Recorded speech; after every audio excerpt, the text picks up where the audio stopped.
Thank you. Have a seat. Good morning.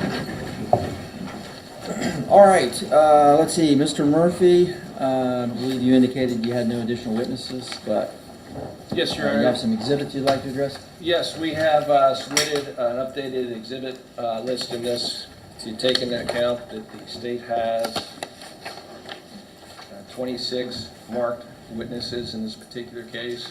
We provided to defense counsel the updated exhibits that were discussed. And are you offering all exhibits then? Yes, Your Honor. Mr. Brigden, any objection to state's exhibits 1 through 26? No objection, Your Honor. All right. State's exhibits 1 through 26 are admitted without objection. Mr. Murphy, does the state rest then? Your Honor, before the state rests, there's two other issues All right. I'd like to address. Sure. One is that the parties had entered into stipulations. We had reduced on the writing. I was brought to the attention that the stipulations on the third series of events, the misdemeanor offenses, entail knowledge, which would extensively concede the reckless homicide and reckless assaults. So the defense at this point is not agreeing to the element of knowledge, but will agree again on the date, the venue, the causation, and the number of those counts of the victims that are injured, and would be contesting whether or not his conduct was knowingly in those particular misdemeanor counts attached to the indictment.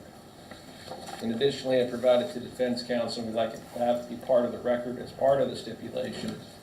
We have listed for counts 1 through 6, the aggravated vehicular homicide counts, the name of the 6 fatalities and which count they apply to. And in counts 7 through 15, the names of the vehicular assaults that would be listed for each of the counts, as well as for the assault counts 16 through 26, the names of the victims for that as well, and I believe there's an agreement as to that.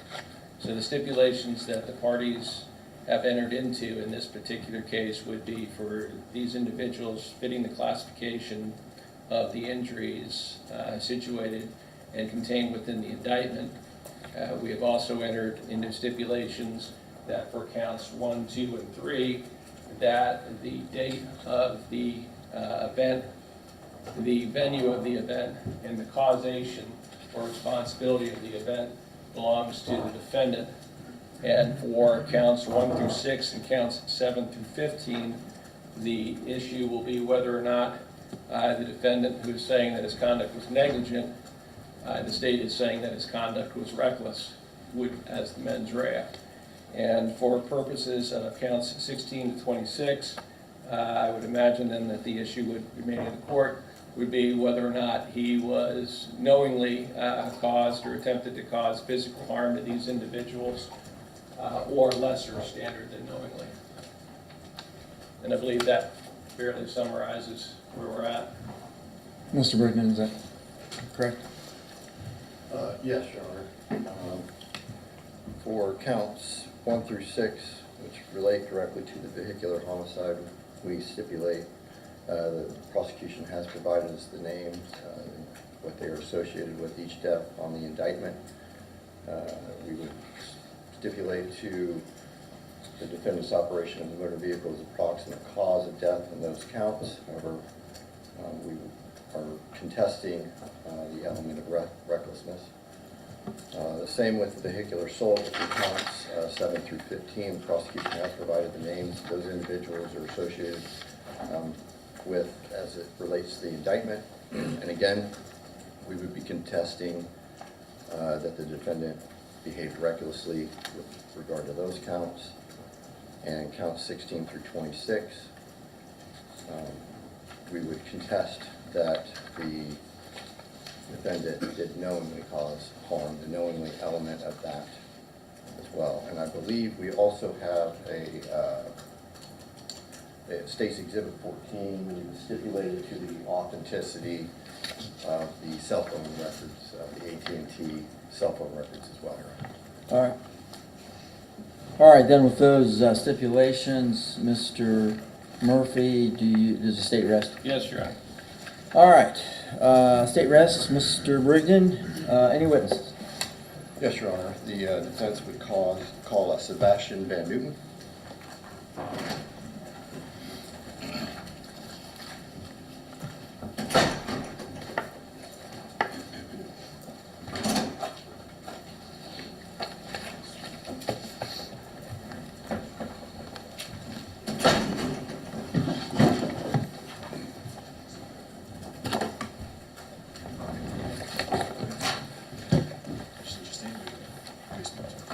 You solemnly swear testimony you're about to give in this case, now be the earnest truth, whole truth, nothing but the truth, so help you God.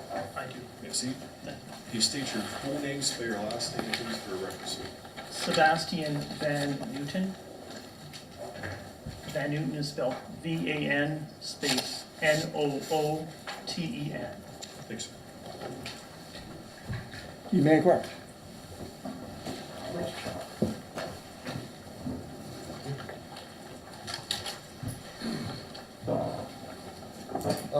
Mr. Van Newton, can you please state your occupation, please?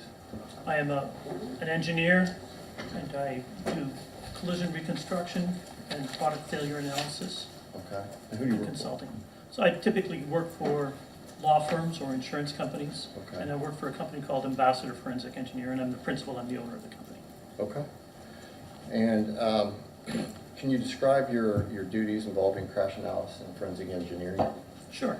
So typically in a case I get retained, I'm asked to investigate the collision site. I'm asked to inspect the vehicles, download information, review whatever other information is available to me, video, whatever there is, and then arrive at opinions by after I've done my analysis. Okay. Can you summarize your education and related experience? Certainly. So I went to the University of Western Ontario and I received a degree in mechanical engineering. After I spent 7 years designing heavy trucks for International Truck and Engine Corporation, I started working for a consulting firm doing the line of work that I'm in right now. I started that in about 2000, so I've been doing collision reconstruction for about 23 years. Okay. Probably a difficult question. Can you estimate how many total crash reconstructions or investigations you've conducted over 20-some years? Yeah, I think my CV says, what, 2,700 or something like that, Okay. but it's probably over 3,000 by now. Okay. Okay, and have you testified as an expert before? Yes, I have. On multiple occasions? Yes, Over multiple years? yes, Okay. So you were retained in this case to analyze the data associated with the accident that occurred on November 14th? yes, I did.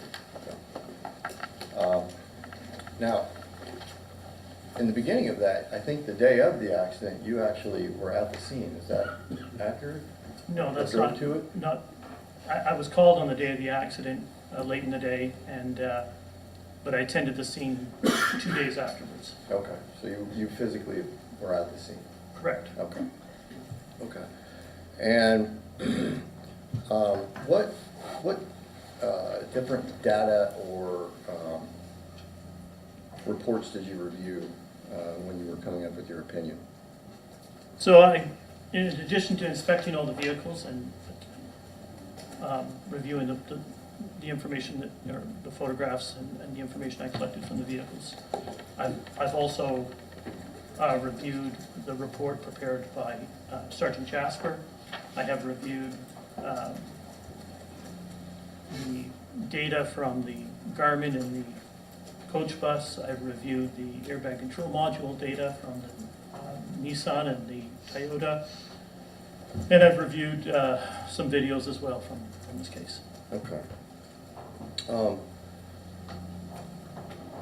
Did you formulate an opinion to a reasonable degree of scientific certainty about the speed of Jacob McDonald moments leading up to the collision? I did arrive at an opinion in regards to that, yes. I established that it can't be said with absolute certainty what the precise speed of Mr. McDonald's speed was in the moments leading up to it. However, in the 30 minutes prior to the collision, the ELD data, or the data from his electronic logging device, indicates that he had been traveling on an average over those 30 minutes between 70 and 71 miles per hour. Okay. I'd like to take a moment just to look at that ELD data if we could. Certainly.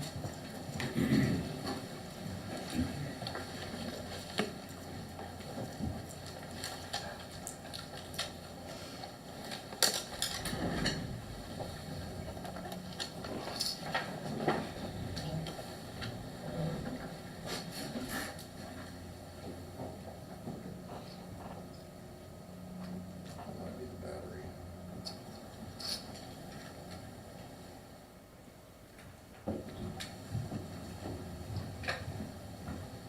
Oh, it's on the jack.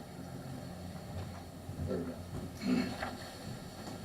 go. Is this the ELD data that you reviewed?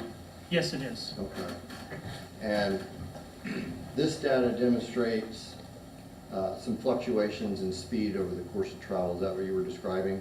Yes, Okay. And we have a low point of 62 miles an hour roughly, 62.8.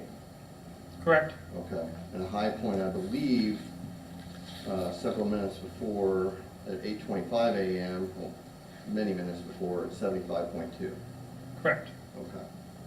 Now, are you aware of whether or not this vehicle had a cruise control system? Yes, it had a cruise control system. Okay. Are you aware of what the limitations of that cruise control system was?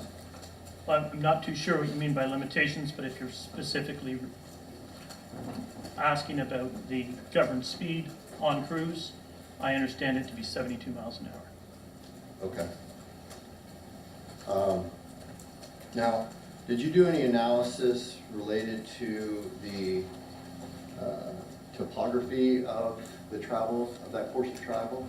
I did. Okay, can you describe that, please? Right, so there's a couple of things I did. I've done 3 different things. The first thing I did was I used Google Earth, which has a feature that if you basically route a path between 2 points, you can view the elevation changes over that path. Sorry to stop you Yeah. there. Is that what we're looking at right here in this figure? That's correct, that's Okay. correct. And when you're looking at this elevation changes, and you're looking at this, what you've got on the screen here in front of us, is that you see the blue line represents the path taken by Mr. McDonald from where he left in Zionsville to the area of the collision. And then on the bottom, you're seeing something a little bit maybe distorted because the vertical scale is exaggerated compared to the horizontal scale. So that means basically it's overemphasizing, so you can get a good appreciation for the elevation changes. The elevation goes from the left side of the screen to the right side of the screen. So the changes go from the left side of the screen to the right side of the screen, even though Mr. McDonald was traveling from the right side of the screen to the left side of the screen, if that makes sense to you. Clarify, this is page 11 of your report, correct? I believe so. Let me, Sure, sir. Sir, I paged up for you. yes, page 11, thank you. And this is a true and accurate depiction of that Google Earth query that you did? Correct, Okay. So the blue line then that you're referring to is up here, right? correct. Okay, and that's the course of travel? Along I-70, yes. Okay. And I believe that you said it goes from the right, so this, where my cursor is now, would be Zanesville? Correct, Okay. And so the impact would be over here? correct. Okay, and this is demonstrating that there's hills and inclines and declines? Correct. Okay.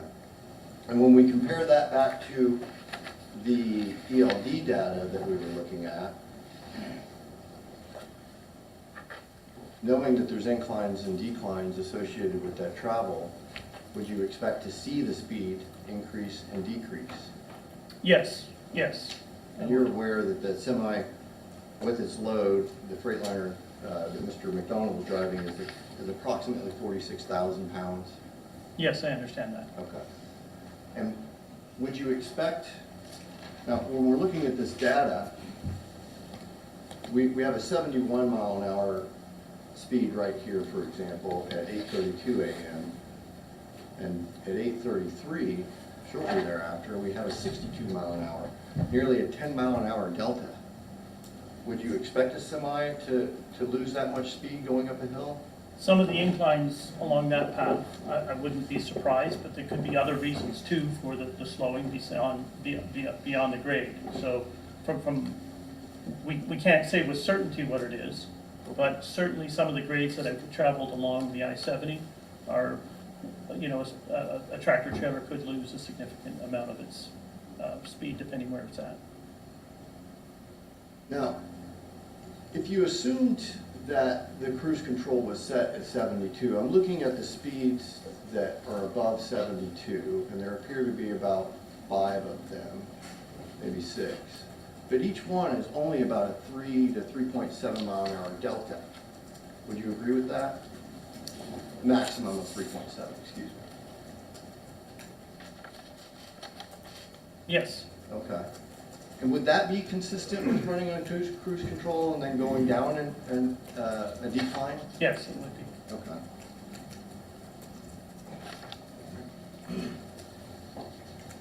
Now, you mentioned earlier the EDR, that you had reviewed that as well. The EDR device for the Nissan? Correct, yes. Okay. And EDR is, can you describe, what's that acronym? Just Event data recorder. Event, okay, event data recorder. All right. And the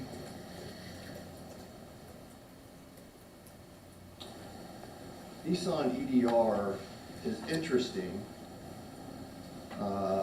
because it has 2 trigger events, correct? Correct. Can you tell me, just walk me through your analysis of the EDR related to the Nissan and the 2 trigger events?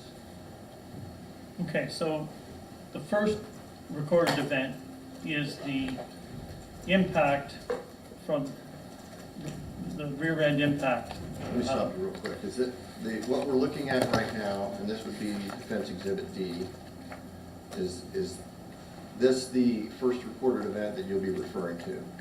Correct. Is this a true and accurate depiction of that data that was from the EDR?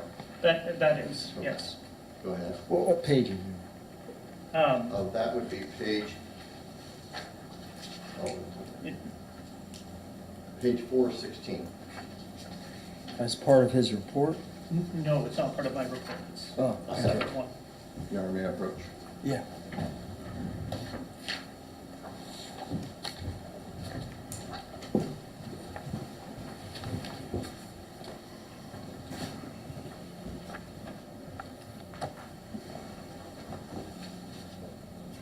Okay, so we're on page 416, and this is the Nissan's EDR data, correct?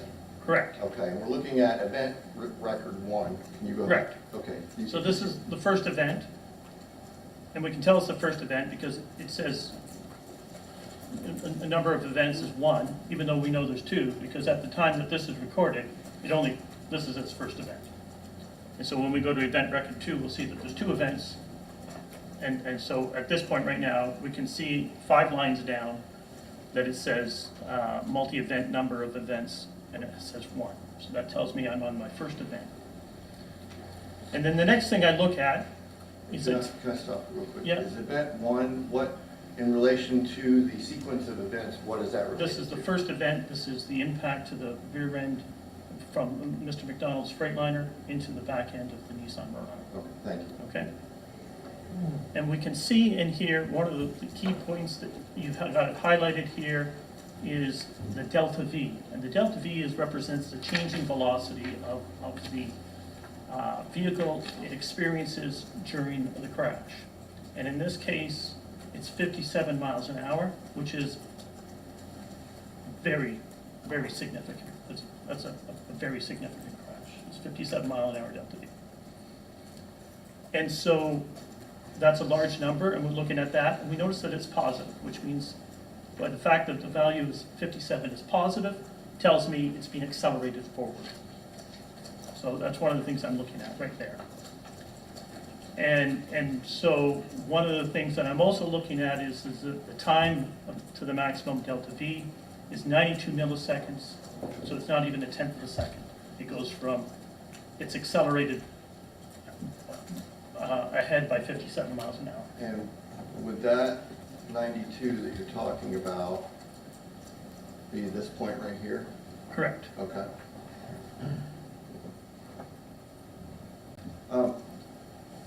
Can you tell me, so these EDRs that are recording these events, what are they typically calibrated at from the manufacturer? So, I mean, calibrated, I don't, and again, because that's proprietary information to the manufacturer, and I'm not privileged to that information. But basically, if you think of a traditional crash, an intersection crash between two passenger vehicles, or a, you know, more of a typical highway rear-end crash, they don't involve the severity or the horrific severity of this particular crash. So it would be, they're typically, when if you look at the studies on when they're calibrating, not so much calibrating, but testing these event data recorders, you know, the 35 mile an hour delta V crashes, they're not 757. So this is outside what I would say the normal kind of testing parameters that an EDR would go under. Okay. So we also have another event too that occurs. Well, let's Yeah, talk about this chart first, I guess. So this is the delta V in event record 1. Correct. Can you describe what's going on here? What page are you on? We are now on page 6 of 16. All right. Okay, so this is a chart and a graph showing the increase in the change of velocity, that delta V that we're talking about. So you can see it happens over time.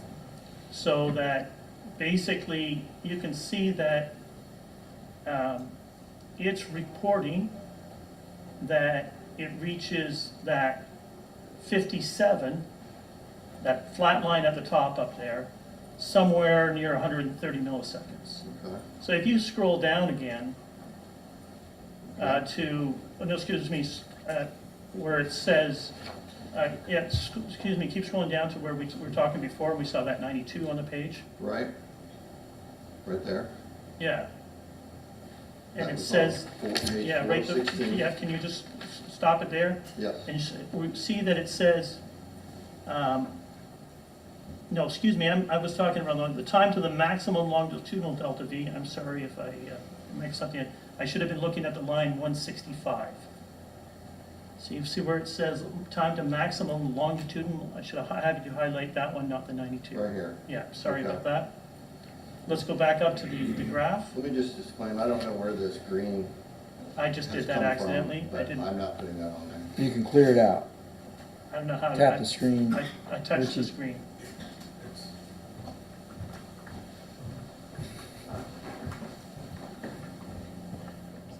Oh, clear. Yeah, okay. Okay, so we're going back up to here. Yeah.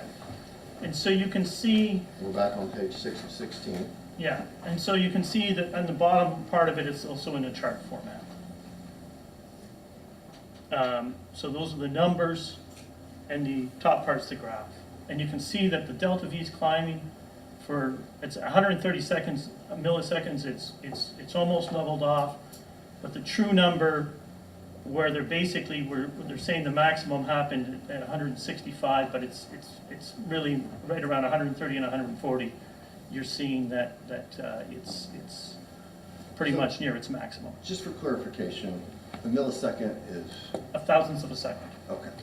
So when we get to 130, that is, Basically, 100 milliseconds is a tenth of a second. okay, So it's just a blink of an eye, okay, basically, we're looking at. okay. So we're saying in a tenth of a second, the vehicle accelerates up to the 57 mile an hour delta. Well, it's Roughly, just a little bit more. just more than a tenth of a second, so 130 milliseconds, 140 milliseconds. Okay. So we're getting up to there. So we also have a second event that occurs, correct? Correct. And I think it's down the other way. Oh, no, there it is. The way Sorry. the Yeah, scan yeah, did, and I yeah. have to go. Okay, So this is on page 8 of 16 of the EDR report, correct? right. Okay. And so we know this is the second event, it's labeled that way, but also if you go down about 5 lines down, it says multi-event number of events, 2. So we know we have 2 events, and it says the time from the first event to the second event is 0.1 seconds. And that's over here, right? Right, and 0.1 seconds is 100 milliseconds, Okay. okay? And so, and that's recorded. So basically what it's telling us, this data is telling us, is that, let me continue on a bit further. In this one, it tells us that the maximum longitudinal delta V, if we go down a bit more where you've highlighted, it says minus 37. The negative number tells me that the car is slowing down by 37 miles an hour in that crash. So the first crash, it was accelerated, the second crash, it's slowing down. So that's telling me that the second crash is when the Nissan is impacting the back of the bus. Okay. All right, so it's slowing down now got accelerated up to 57 miles an hour, now it's slowing down by 37 miles an hour. And it does that in 297 milliseconds. You can see That's the this next number line. right here, correct? Yes. Okay.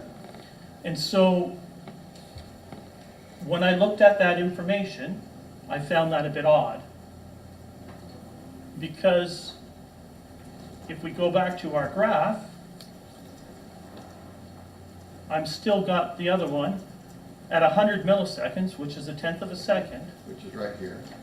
I'm still experiencing the first crash. And so, basically it appears to me, based on what this data is showing me, that the 2 crashes are overlapping on each other. This is the way the data is being presented in this report. So that's when I turn to looking at the physical evidence, but what does that tell me on the ground? And if you look at the photographs taken at the collision scene, and you look at Sergeant Jasper's report, he's showing about 40 feet from where the evidence starts from the impact of the Nissan being rear-ended by the Freightliner to where its front end impacts the back end of the coach bus. Okay, let me stop you there. This is page 16 of Sergeant Jasper's report, figure 18. And is that what you're describing, the physical evidence of where the impact occurred? Right, so on the top photograph on this page is the evidence of the initial impact between the Freightliner and the back end of the Nissan. Okay. And then, if you, basically, you can see the second impact further on. If you scroll down a bit, so we're seeing the full picture here. Yeah, that's a bit better there. You can see that the impact with the coach bus is up at that streak where the fluid stains are, and that distance is approximately 40 feet. Okay. And so we can tell that just simply looking at the lane line dashes on it. Okay. So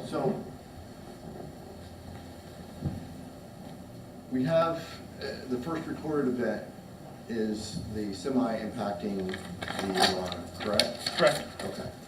Then we have the second event is the Murano impacting the bus, correct? Correct. Okay. So describe the difference in the milliseconds as associated with the physical evidence and what your conclusion was there. Right. So we're looking at, basically, the Nissan Murano is about 16 feet in length. So if we have 40 feet from the back end of the Murano to the back end of the bus, 16 of that's taken up by the length of the Murano, so you're ended up with about 24 feet. Let's say 70 miles an hour is roughly, 72 miles an hour is roughly about 105 feet a second. So in 1/10 of a second, we travel about 10.5 feet, or about 11 feet. So in 1/10 of a second, if it's only got 11 feet forward, we shouldn't be at the coach bus yet. Okay. So we've got a bit of an issue here. When I'm looking at the data, there's something that's not quite right. Okay. So the EDR data at .10, the 100 milliseconds, the second trigger event, it's not matching up to the physical evidence, which we know is 40 feet, correct? Correct, and there's about 24 feet separation between them, right? So if a tenth of a second should have moved 11 feet, not 24 feet. Okay. So we have a second triggered event before when we would expect when looking at the physical act. Right, right. But And that's if, not, yeah, sorry to, that's not our only issue either, is it? correct, correct. It So- would be the differences in the negative number as associated in event 2 and the positive number in event 1, correct? Correct. So if we go to the delta V longitudinal graph that you've got for event record 2, Okay. so, And that would be page 10 of 16 in the EDR report for the Nissan. correct. Okay? And so, when we're looking here, this event is triggered, and we're seeing the basically, it's being triggered a tenth of a second afterwards. We have a delta V that's that's a negative delta V being recorded at the same time you're having a positive delta V. So the 0 point on this graph that we're looking at is that should be close to the 100 millisecond point on the other graph we're talking about. So from a perspective of looking at it, it's almost like you've got conflicting information. One part of it's recording it positive, one part's reporting it negative. So as we're looking at the whole thing, it's not what we would expect. We would expect a longer time between the two events, closer to 2 milliseconds. 0.2 seconds, or 200 milliseconds, and not 0.1. And when we see the Nissan Murano strike the back end of the bus, we would expect a graph that would drop sharply, and not what we're seeing here. So if you can imagine, if the front end of the bus, front end of the Nissan is impacting the bus, I'd expect it to slow down quicker than what we're seeing here. Okay. And so we have conflicting data in the EDR of the Nissan, Right. correct? And if I can go and make a third point. Sure. So if we assume that the Nissan Murano was accelerated to 72 miles an hour during the collision by the events, when it's impacted by the Freightliner. The delta V, the longitudinal delta V, if you scroll down here, well, it shows on the other graph, it's not on this one, but go up to where the chart is, it shows a 37 miles an hour for event record 2. Oh, event record 2, I'm sorry. Yeah.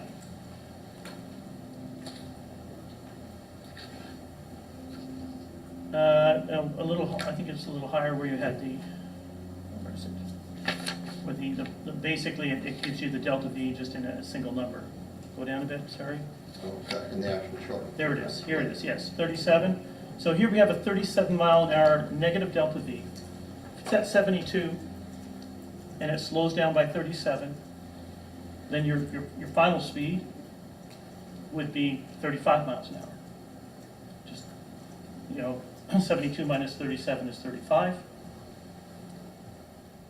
And if we look at the data about what the bus was accelerated to from the impact, it's closer to 40 to 42, and we'll talk about that more when we get to the Toyota event data recorder and we talk about the Garmin data.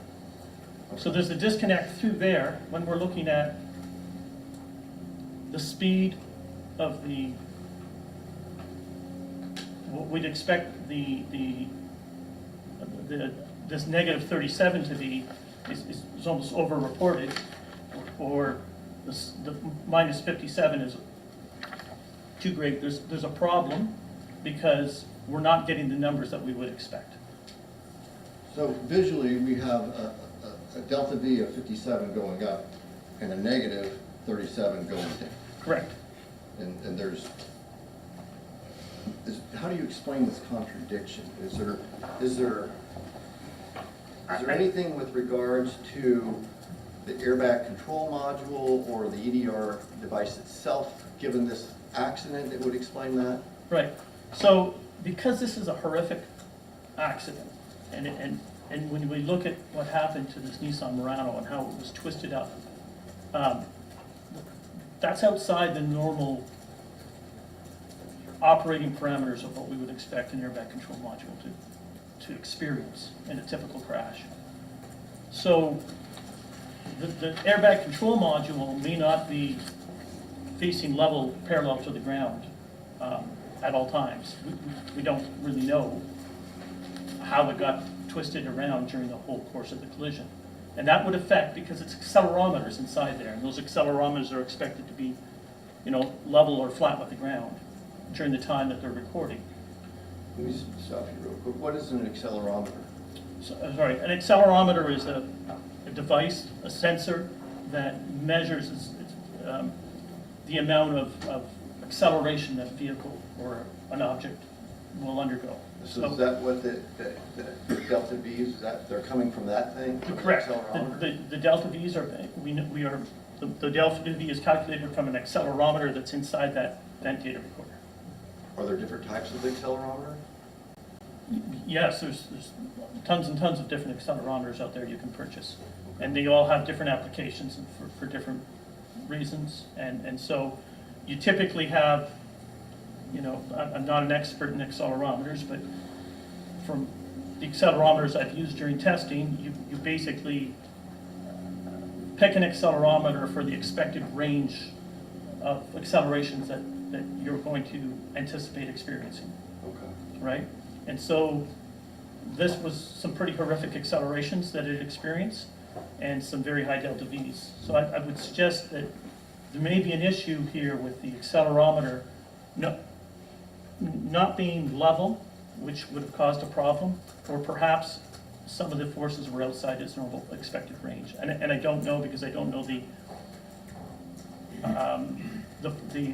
specifications for the accelerometer that's in that vehicle, nor do I know how that event data recorder was twisted around. But I recognize that there's some potential issues that I'm dealing with here. This accident's been described that basically the top half of the car was peeled off, and it was described as rolled up as a burrito. Could that be an explanation as to why we have these contradictive numbers in it? With the delta V's, yes. With And the as far as the delta V numbers, yes. That could help explain some of it. And was the analysis of the event record 2 in Sergeant Jasper's report? No, I don't recall it being discussed in Sergeant Jasper's report. Okay. Well, you touched on the coach bus there a moment ago, and I guess I would go into that. Did you also analyze the data from the coach bus? As far as the data came, there was two pieces of data that came from the coach bus. There was an event data recorder on the coach bus, which is because it was equipped with a Detroit diesel engine, and a Detroit diesel engine has an event data recorder on it, and I'm very familiar with that event data recorder. However, that event data recorder did not capture any of the events of this collision. And I reviewed it and quickly realized that. And the piece of data that we have from the coach bus would be the Garmin GPS device, which I also reviewed, and the data from that. Okay. And I believe you included that in your report, correct? Correct.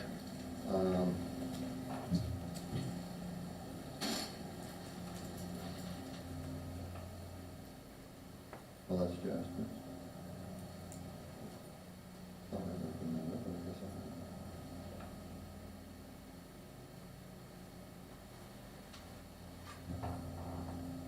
didn't. And that in your report, I believe, begins on page.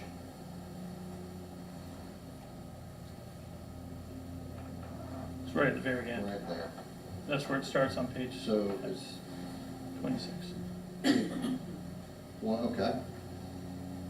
And what did you determine from, well, how did you go about getting this data? Well, I'm very familiar that Garmin devices can be useful in collision reconstruction. And so we offer them in vehicles, and in the year that I've been doing it, I've reviewed and studied, in fact, participated in studies of the Garmin data and its usefulness in collision reconstruction and its limitations, right? So when you have a Garmin GPS device, you can plug it into your computer and look at it just like it's a USB device, like a little thumb drive. And you'll see various files within that device. And there's one particular file we go after. And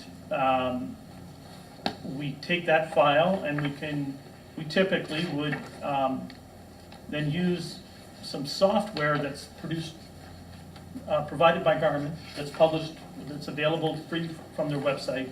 You can download it, and you are able to take that file and open it with the software, and you can read the data that's been collected from that device if it was powered up during the time that the last events of when it was being used.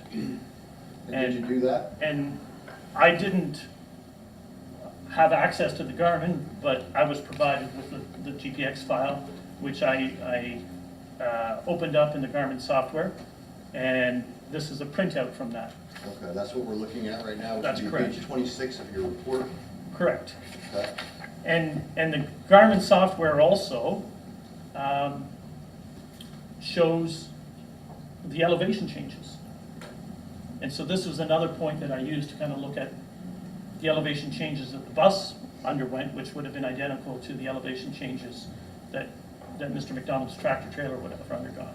And so this green graph you see in front of you here is the elevation changes that the bus underwent along its time. But obviously it was traveling longer, 115 miles than the distance that Mr. McDonald traveled. Okay.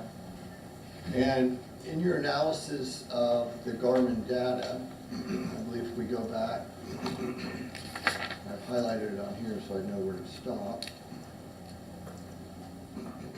So that would be page 50 of your report and page 25 of the Garmin report, correct?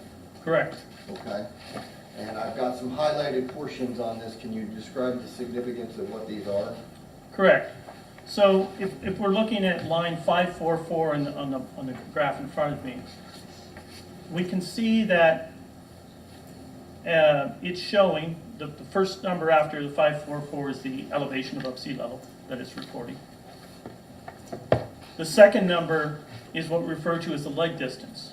And that 60 feet that we're seeing on 544 is the distance traveled between line 544 and line 545. And the time difference between line 544 and 545 is 1 second. And so if you travel 60 feet in 1 second, you're going 41 miles an hour, which is what the 41's reported.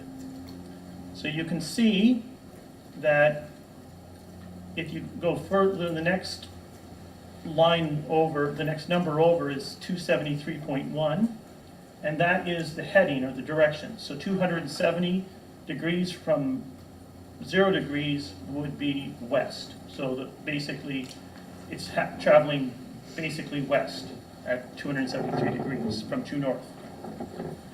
The next point in time, the next line is, or item is the date and time. So we see that the 11th of November, 14th of November at 8:47:42 was when the bus accelerated to 41 miles an hour. And we've got the location, the precise latitude and longitude in the final column. What does that tell us? So that basically tells us, gives us a precise point. So I can copy that point, north 39 degrees, 56.87 minutes, 897 minutes, and west 82 degrees, 40.237 minutes. I can copy and paste that and put that into Google Maps or into any map program, and it will show me on a map where that point is precisely. And I can then take the next line down at 5:45, take the same latitude and longitude. I can copy and paste that in, and I can measure the distance between that, and it should be 60 feet. Okay? And so if we look at the line 543, which is above it, it's showing that the leg distance, the leg time, is 9 seconds long. So the time, and there's 246 feet. So if we look at 246 divided by 9, we're going to get the speed in feet per second, and then we can convert it, and it'll end up being 19 miles an hour. And what is that 19 miles an hour to that? That's the average speed over the previous 9 seconds Okay. And is of the coach bus. of the coach bus? Yes. And in relation to the sequence of events, when is that 19 miles an hour? The 9 seconds leading up to the collision. The 9 seconds leading up to the collision? Okay. Correct. So, do we have a precise speed of the bus at the time of collision? No. Okay. And why is that? Because we don't have, we just have a speed, we have a point 9 seconds prior to the acceleration to 41 miles an hour. Okay. Now, the bus, once it's been impacted by the Murano and the Freightliner, then it impacts the Toyota Highlander. Are you in agreement with that? I am. Okay, did you review the Toyota Highlander data? I did. Okay. And were you able to determine any speed of the Highlander? I was. And what was that? If I recall correctly, just before impact, it was traveling around just under 9 miles an hour, 8.7 or 8.8 miles per hour. Okay. So it's going slower than the bus? Well, we don't have the precise speed of the bus, but it, based on the averages, yes. Okay.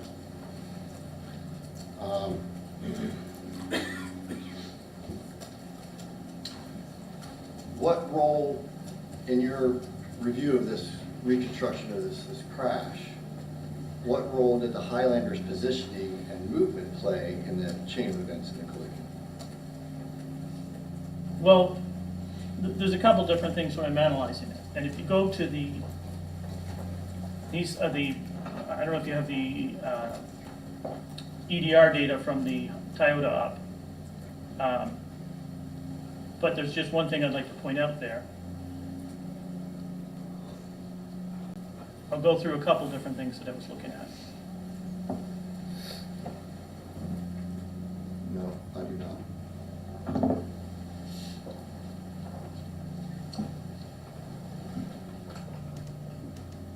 I know that's not it. No, Okay. I do not have that. Okay. unless it's in your Well, I report. can let you know. I mean, I have my own copy here of the data, and we can look at the same information and note, just as we were discussing with the Nissan Murano, we can talk about the Delta V. So the last reported speed of the Toyota was 8.7 miles per hour, and it was accelerated forward by the crash when it was impacted from behind by the coach bus. It was accelerated forward by 32.1 miles per hour. So if you add those two numbers together, you get pretty close to 41 miles an hour, which is what we're seeing here, right? Earlier, you made a correlation between that and the Nissan that I think that you wanted to go back to. Is that Right, correct. So if you recall, the 72 miles an hour minus the 37, I said was 35. So if a Nissan basically slowed down to 35 miles an hour during the second part of the crash, doesn't match up with the 41 miles an hour that we see in the coach buses EDR or in the Toyota Z. So it's further evidence that something with the Nissan's EDR is not correct. It's not responding or acting like we would expect it to based upon the other pieces of information we know. Okay. Okay?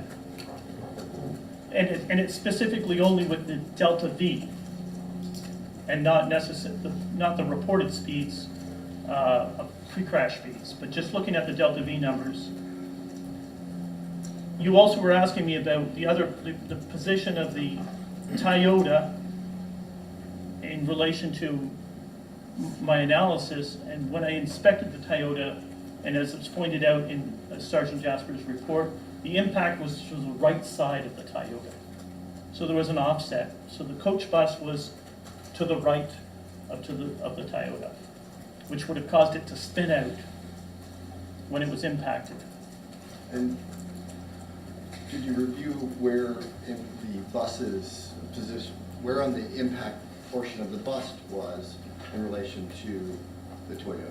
So the left front corner of the bus would have impacted the right rear side of the rear right side of the. Would that be consistent with steering right? It could be, yes, yes. Now, you've reviewed the video, the Freightliner video from behind the accident, correct? Correct, Okay. And that would be this video here? correct. Okay. And we've discussed, I know you weren't here, but quite at length, the frames at which we're determining impact or making the best judgment possible that we can as far as impact. Have you made a determination of that as well? Correct. I used a different software program, but I looked through it, and basically 31, at time point 31, it's actually 31.1 is what I ended up, and you can see a kind of a change in the attitude of the Mr. McDonald's trailer, and there's some flashes of color at about that time, which would indicate to me that an impact was occurring. Okay, so if we agreed that the impact is earlier they were shown in frames which are a second, correct? A frame is a second, is that accurate? No. Oh, So this video is recorded at 30 frames a second, so there's be 30 frames, 30 pictures in 1 second. okay, 30 All right? pictures in 1 second. And so basically when you're going through it, you can go through it frame by frame, and you can and slowly look for the slight changes and zoom into the picture and see, and you can scroll through it that way and kind of basically look at the video frame by frame. Did you notice when you were doing this white van? Yes, I did. Okay, and did you consider it at all in any of your analysis? Yes, I mean, it's discussed in Sergeant Jasper's report, and in the sense that there's a statement from him where that he's traveling along, he had been in front, and you can see from the video, it was in front of the Freightliner, in front of Mr. McDonald, and then it moves into the left lane. Which is what we're seeing right now, correct? Correct. Okay. And then you see it, the impact happens, and then you see it dive to the left. Now, I'm 1 second past, but from 33, we see a change in the Freightliner.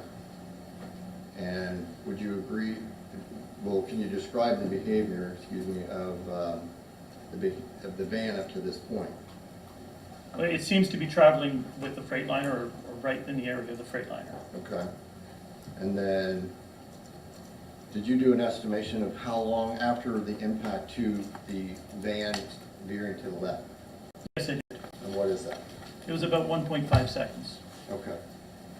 in that neighborhood, and you might have 3 people review it and come up with slightly different. One might say, 1.6, one guy might say 1.4, but it's in the general 1.5 time frame. Okay. And the statement, you read Eugene Mann's statement, he's the driver of the white van, and then Sergeant Jasper's report. Correct. And his explanation for veering left was to avoid which he described as a burgundy Highlander. Is that consistent with him veering as a reconstruction expert, is what he would be doing at that point in time? Well, if he sees an object in the lane in front of him, he's gonna have to perceive and respond to that object, and then take evasive actions. So yes, you'd expect him, if the vehicle pops in front of you from the side, you'd expect him to respond to that. Okay. So we have the impact then of Jacob McDonald impacting that Murano. What is perception response time? So perception response time is we as human beings need some time to take into the information in the environment in front of us. And we'll use the example as a driver, because that's what we're dealing with here. So as your driver, you're driving along, there's something that's gonna happen in front of you. You have to basically, first of all, detect whatever's happening in front of you. You have to identify it and understand it, and then you have to make a decision to what you're gonna do, and then you have to execute that decision. So that's kind of the 4 steps that we often refer to that are included in the perception response time. And obviously, we as humans, we're all different. Our perception response times will be all different to the same situation, but there usually can be found that, for a given situation, that people's perception response times will occur or typically fall within a certain amount of time. So just because, something, for example, if you use the example of something moving into the road in front of a coming up from beside a parked vehicle into the path of the driver, a ball or a car, or a ball or a cat or something like that.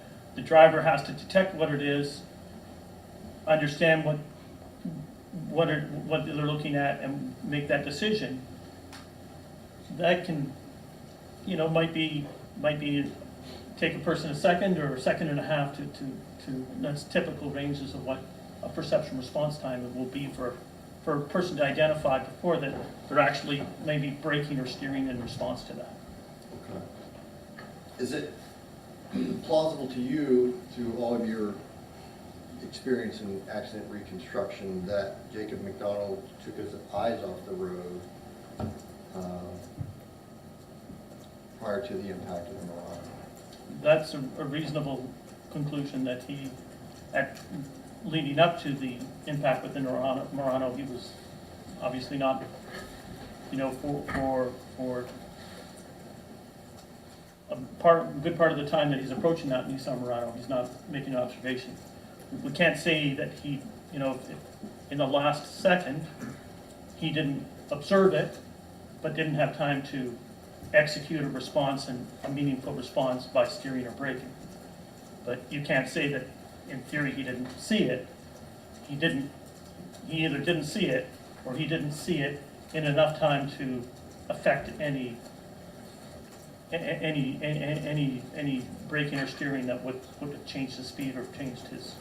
So he could have detected it in that perception response time. So that there is in theory, that he could have never seen it, or he could have seen it and but not had time to proceed to complete his perception response.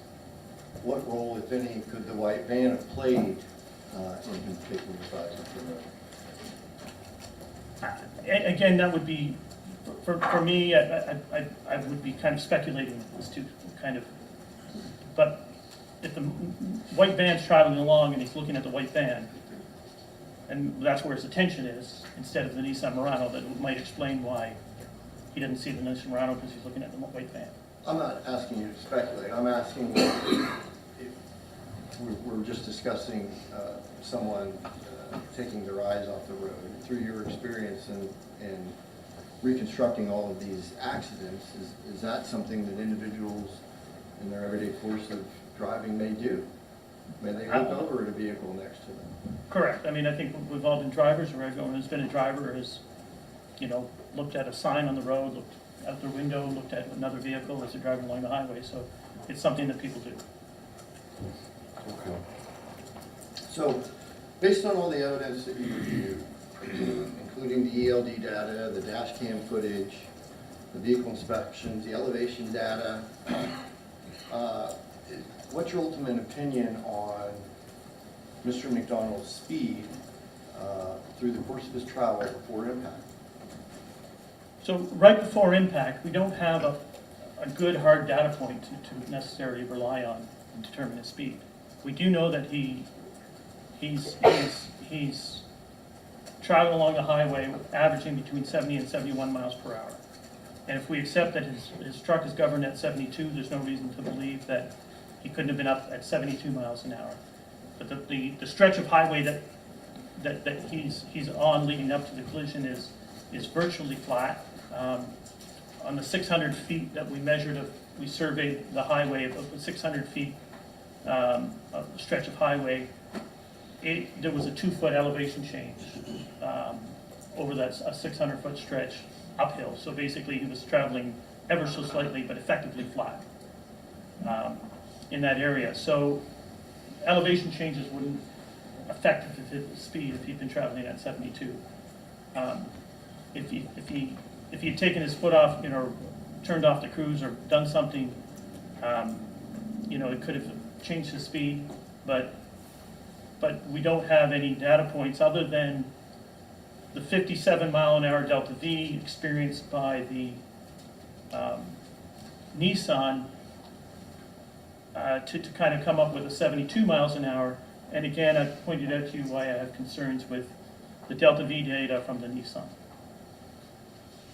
So, if you were looking back at the ELD data, that's 74.7 mile an hour at the top at 8:46 a.m., which is approximately 1.8 miles or 2 minutes before impact. Does that tell us his speed at impact? No, it doesn't. Okay. It's entirely plausible that his speed had decreased. Would you opine to that? From 74.7, yes. Okay.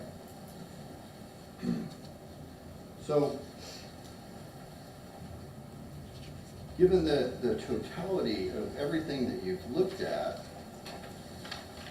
related to Jacob McDonald's speed and driving behavior prior to impact, based on your experience and education, would you say with a reasonable degree of certainty that Mr. McDonald was not behaving recklessly?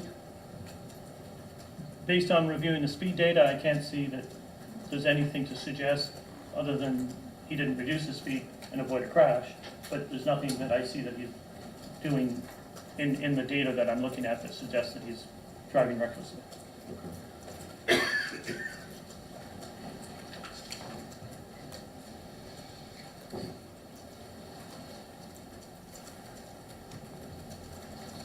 I have no further questions. Thank you. Why don't we take a recess, come back to cross-examination? All rise. No recess.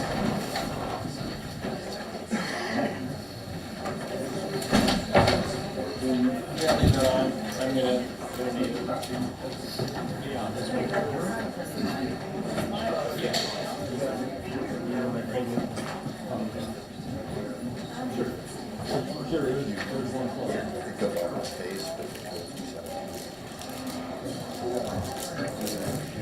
Oh, no, I was.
Examination. Thank you. Good morning, sir.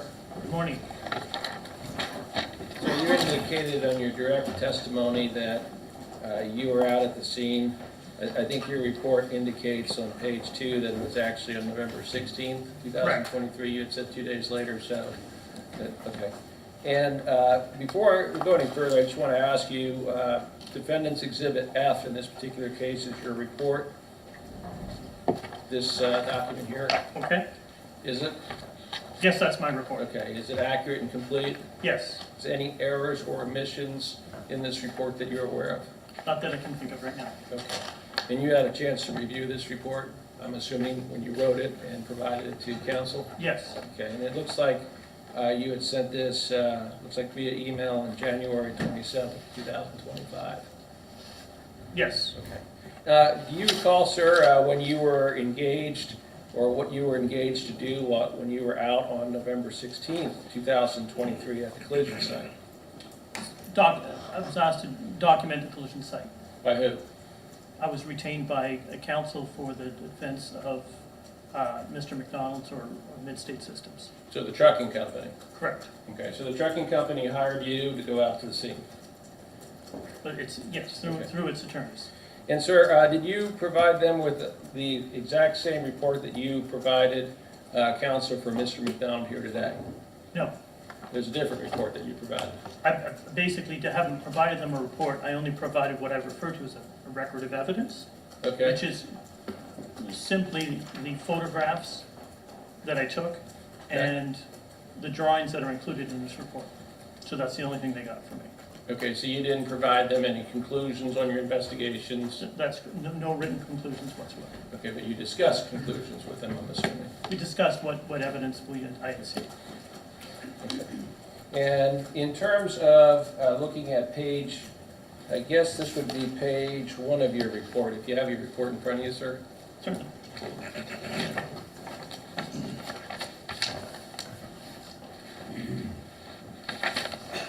And I'm looking at the first page of that, looks like a letter dated January 27, 2025, Mr. Brigden? Yes, Okay.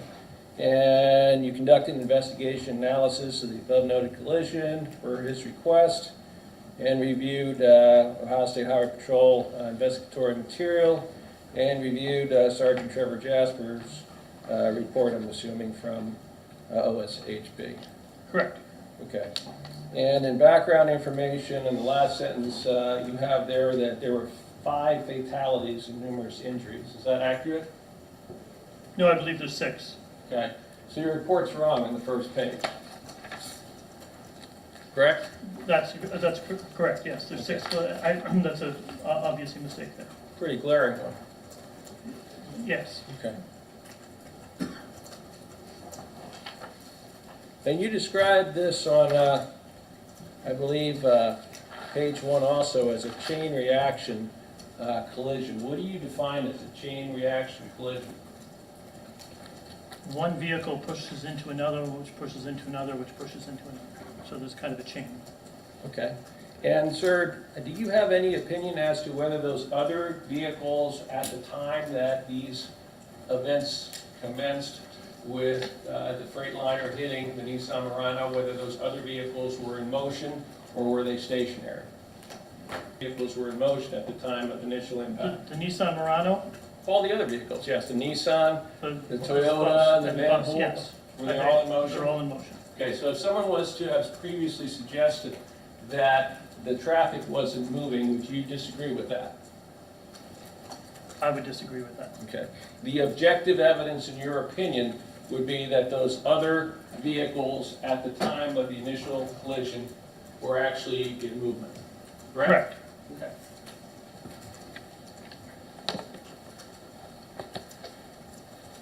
And sir, looking at the actual documents that you reviewed, it looks like you had 10 specific things. I'm looking again on page 2 of your report. Correct. Media reports, crash reconstruction, mid-state system, personnel documents, manuals, and handbooks. Accurate so far? Yes. J.J. Keller ELD programming or electronic logging device, Yes. dash cam video footage, from the tractor that was driving behind the Midstate Systems tractor trailer? Correct. Would that be Mr. Badawi's? That's, I believe, his name, yes. Okay. AT&T records from Mr. McDonald's phones. Correct. Photograph of the exemplar of the Midstate System Freightliner. Excel spreadsheet prepared by OSP titled Calculations. And CDR crash data retrieval reports from Nissan Toyota. And finally, the Garmin GPX file from the device in the coach bus. Correct. Did you receive any other documents, sir, besides what you've indicated here? There may have been other documents in there, but I haven't included them, so that there was a whole series of documents, but I didn't spend a lot of time reviewing them. Okay, and the Excel spreadsheet prepared by the OSP titled Calculations, is that in your report here, sir? If there is I didn't include the Excel, the contents of it in here, as far as I know. Do you currently have it with you, sir? No, I don't have a printed copy of it. Okay.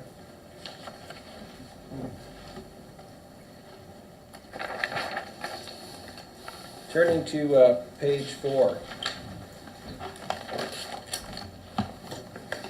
Yeah, a couple things on page 4. You have on the top of the page that the Nissan Murano had been completely consumed by fire. Is that Yes. accurate? Okay. And Well, the- if you want to suggest that the event data recorder wasn't fully consumed, that they are actually able to. Sir, I haven't asked you a question, I just asked you, Okay. is that what you wrote? It's what I wrote, yes. Okay. And you also have the sheet metal was heavily twisted and deformed from the collision. Is that also accurate? Yes. I'm not misreading any of that? No. Okay. The left driver's side bus of the bus was damaged from the collision. Correct. Okay. The Toyota Highlander was damaged in the rear passenger side and front end. Correct. And you did not have the opportunity to inspect the damaged semi-trailer pulled by the 2014 Volvo tractor. That would be the very lead point vehicle. Correct. And I think you had indicated that the bus driver or the bus had turned sharply right within a very short period of time before that impact in your direct testimony. I'm not sure if those were my exact words, but I indicated that it's possible to move to the right because of the offset nature of the collision. Okay. And your analysis, under engineering analysis, is primarily rely on the physical evidence collected from the scene and the involved vehicles that is available. Correct. Okay. And at the bottom, the last sentence, the steering gear from Mr. McDonald's Freightliner was disassembled by ZF Active Safety and Electronics in Lafayette, Indiana. Going on to the next page, an inspection revealed the Freightliner steering was in a straight ahead position at the time of the crash. Correct. What would that be indicative to you, sir, of that positioning of the steering box here?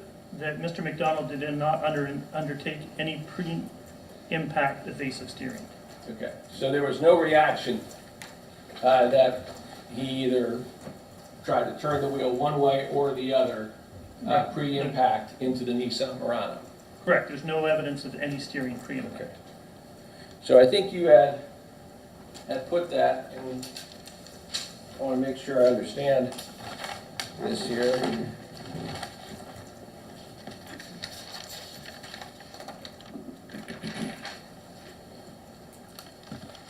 There's no perception response in this particular case by Mr. McDonald, the defendant, and that would be one piece of evidence that would go to that. Would you agree or disagree? I would want to change how you worded it. There is no evidence of a response. So to say that Mr. McDonald didn't see the Nissan Murano in a brief instant before impact, it can't be said. Well, okay, well, let me ask you about that. You know, perception and response are two different things, aren't they? I have to perceive something, Correct. and then I have to respond to it. Correct. Whether he saw it or not isn't as important as to whether or not he had a reaction or response to it, correct? Well, I think they're part and parcel of the same thing. You can't respond to something without first seeing it. That's my Right. point. So So, if he didn't see it, that would be evidence of why there's no response in steering gearbox being turned or anything. That's correct. If he didn't see it, he isn't going to respond to it. Okay. But it's also possible that. Well, I he didn't sees ask you it. it was possible, I just I'm asked you just, that. that's right. Okay. I appreciate what you're saying, But that would be evidence of not seeing it by virtue of no response, correct? right, that's a Thank you. possibility.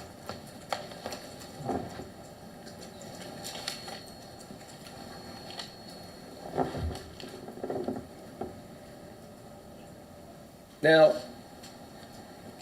you also have that on page 5, that the ELD data, which is our exhibit, states exhibit 6, the last data position was 74.7 miles per hour that was registered on that. Would What that be page is accurate? This would be on page 5 of his report. Well, not to be nitpicky. Well, I'm just asking you. Right, you asked if it was the last data point, and I'm not being nitpicky, it's the last data point with speed. Yes, the next one is 0. Correct, So the next one presupposes or supposes it's not moving. correct, correct. Okay. Which would be, signify the event that occurred. In other words, the conclusion of the event, because there's no further reaction on this device. That's Right. been queried, at least. Correct. Okay.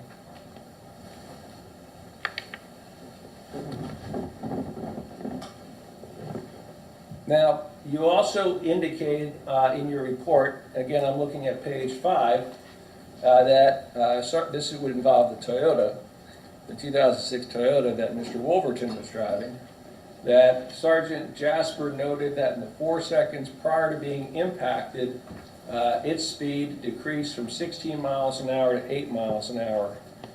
Is that in your report, sir? That's what was noted, or that what your opinion was?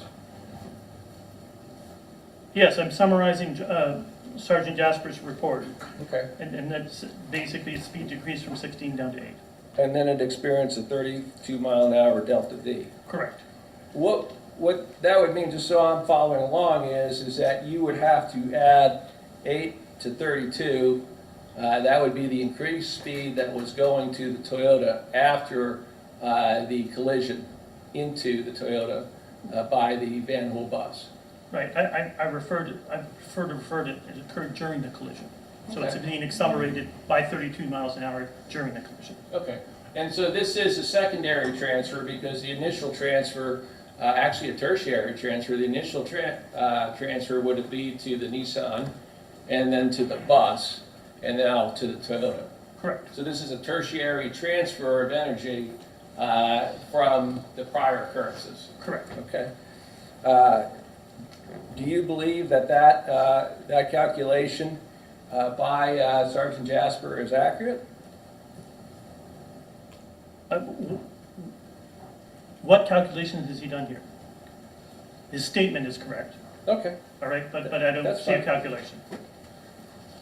And then you have the same page, in our opinion, the speed of a vehicle 7 miles, almost 7 minutes prior to the collision should not be relied upon to opine the speed of a vehicle in the moments leading up to the collision. Fair? Fair. Okay.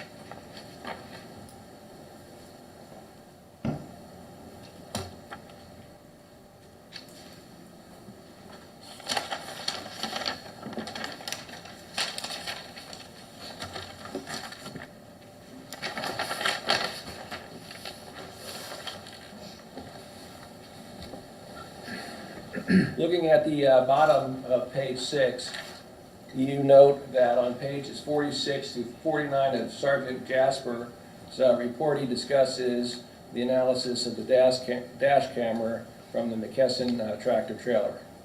Correct. Okay. At any point in time, sir, did you look at the NTSB analysis of this camera? No, I did not. Okay. Is there any particular reason why you didn't?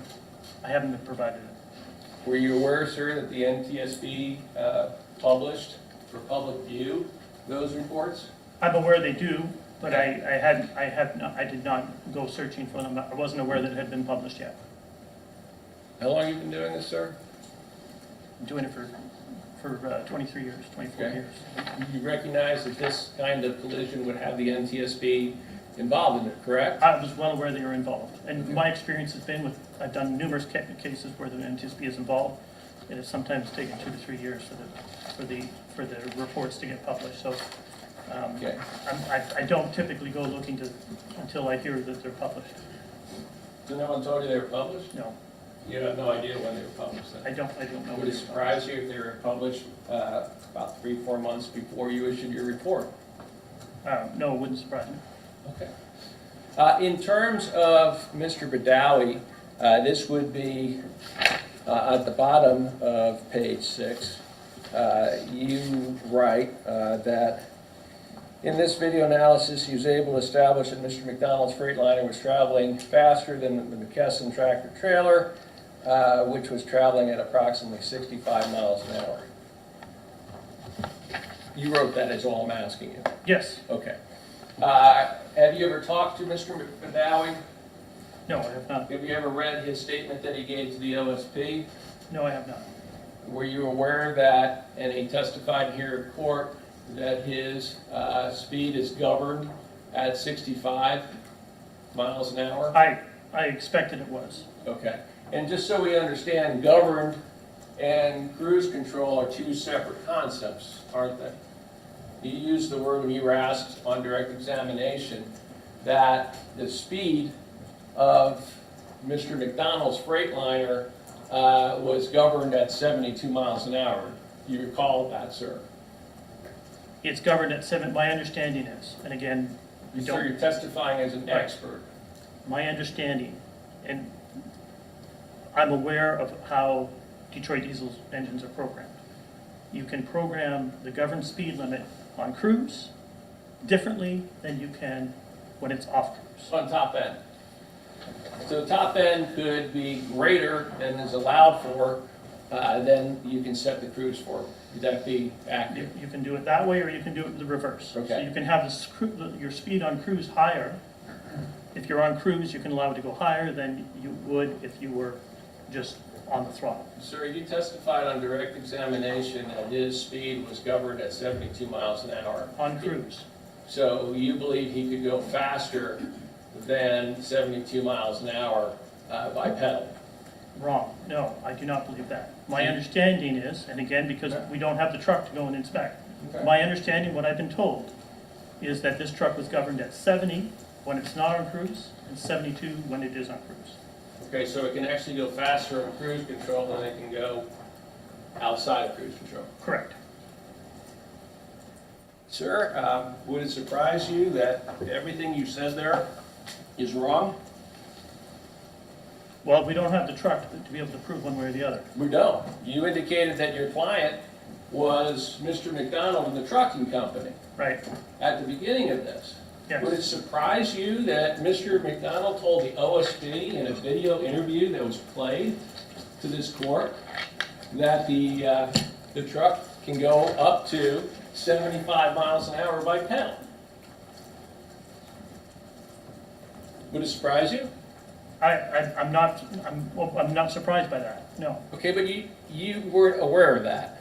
No, I was not aware that he would reported that. So the basis of the opinion you gave on cruise control and top-end speed of the truck on your direct testimony is incorrect, right? Well, I have no data, it's only what I've been told, and when I said that under direct, is what I have been told is, and that's what I've been told. Sir, from the beginning, your client has been Mr. McDonald and the trucking company. That's a pretty important fact, correct? Well, my client, who I refer to as my client, is the attorney that's been retained in me, all right? That's who I refer to as my client. So I speak to my client, the attorney, and that's who I get the information from. Your initial reason for going out there, you testified here on cross-examination on November 16, 2023, well before you were requested to write this opinion in this particular case. You testified here on cross that it was Mr. McDonald and the trucking company. Do you remember your testimony to that effect, sir?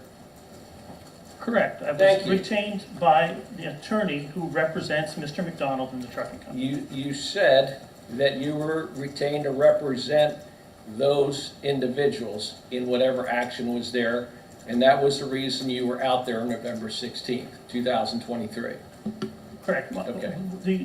I just want to be very clear, and I don't recall my exact words unless we go back on the record.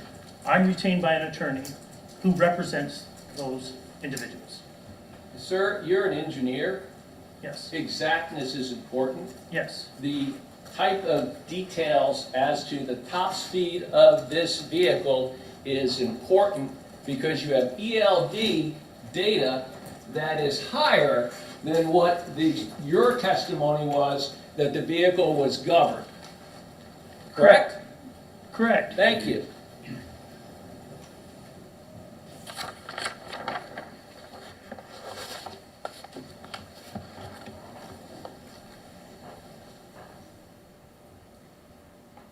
And I'm looking now on page 7.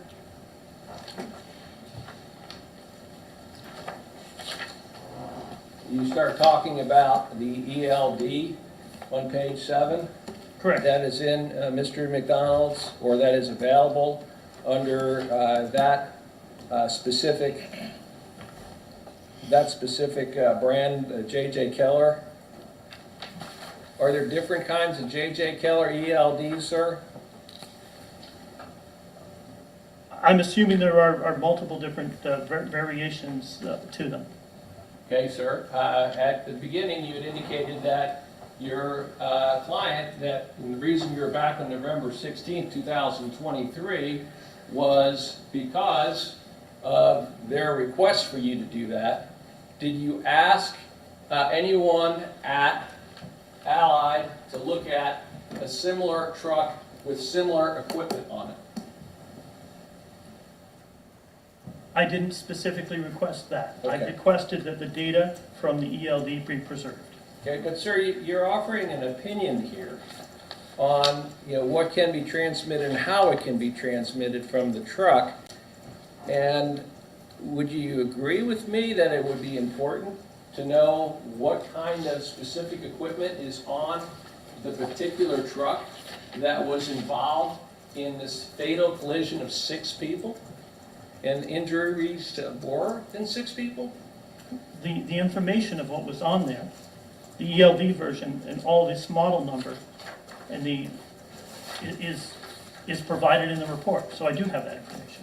Did you ask the trucking company, sir? I don't ask the trucking company for anything, I ask the attorney.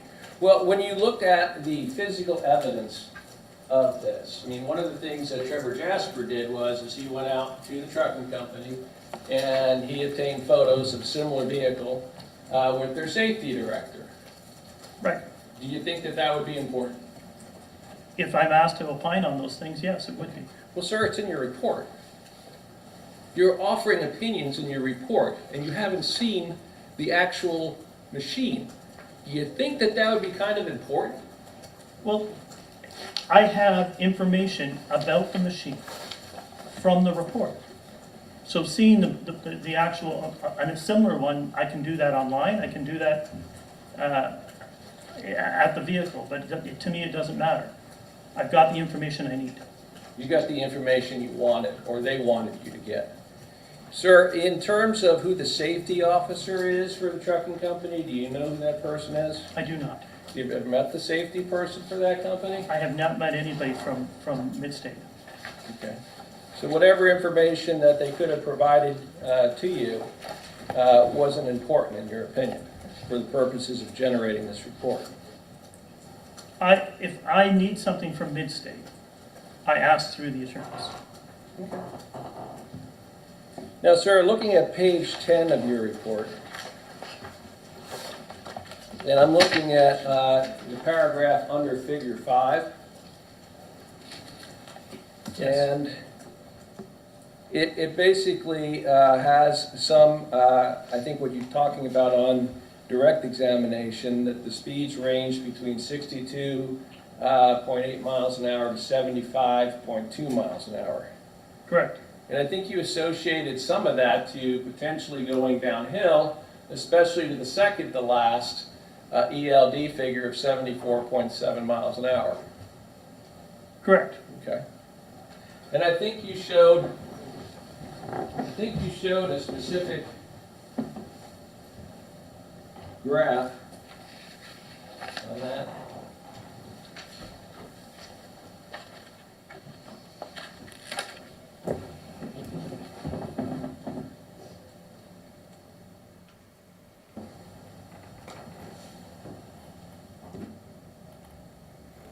And just so that we're following along in this, sir, I'm going to show you a graph that has a similar first part, the top part, which is the crash site. Is this yours, sir, this year? No, it's not my work. That's not your work at all? Well, one sec, it doesn't appear to me, I think I have a blue line, that's a white line, so, Okay. and I don't have a red arrow. Well, I mean, other than the color of the red arrow and the color of the line, does this appear to be what the trip path was? Correct, yes. Okay. And you showed us an elevation. I'm going to show you a different elevation. And this is in pink. Yep, Was yours in pink? yes. Okay, well, at least we got that right.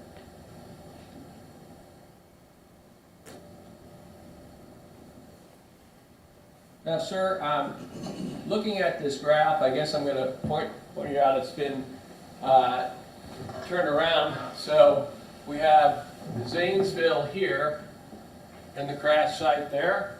Correct. Okay. And so at the 71.5 miles an hour that's being recorded on Google Earth, fair to say that was at the time period that he's going uphill.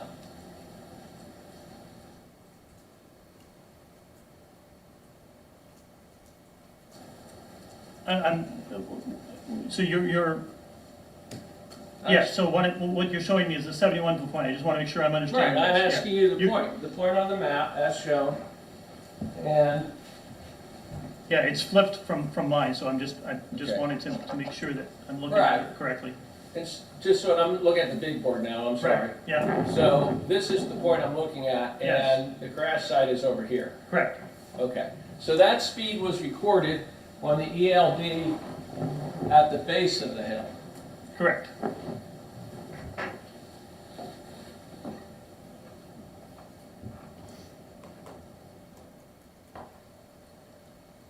I'm going to show you right before the area. He's going 74.7 miles an hour. And the actual grade of the roadway when he's hitting that is going downhill. Okay. Does that appear correct to you? The grade at that point, well, Yeah. I drove this last night. And Well, when sir, you did your report, Right, and you submitted your report on January of Yes. this year, not last night. What Right. I'm asking you is that, not what you investigated last night, what I'm asking you is that, does that appear accurate? yes. I mean, if Okay. he's going downhill, that's Thank what I found. So, that recorded speed happens from 71 to 74 in his ELD going uphill. Is that correct? Well, the 74.7 you just told me was going downhill, correct? Right, at a few moments later, the prior reading, he's at 71. Correct. So he went uphill. But it's just a point in time we're looking at, so we don't know the I speed it's going recognize up that. at. I recognize that. But one of the things that you're talking about in your report is that you took the average distance from the ramp to the collision site, and then you divided it to get a speed of 70.5 to 71 miles an hour. And you also offered opinions that the speed would fluctuate whether you're going uphill or downhill. And you were asked on direct, going uphill, wouldn't it slow down? Correct. The objective evidence here from the ELD says that isn't correct. What's not, you're showing it at 71.5 or at the base of the hill? And he's going up the hill, correct? At this Correct. point. And at the top of the hill, he's at 74.7 miles an hour. And he's going downhill at that point. The grade is going down. So at that point, at the point where he's going 74.7, he's going downhill.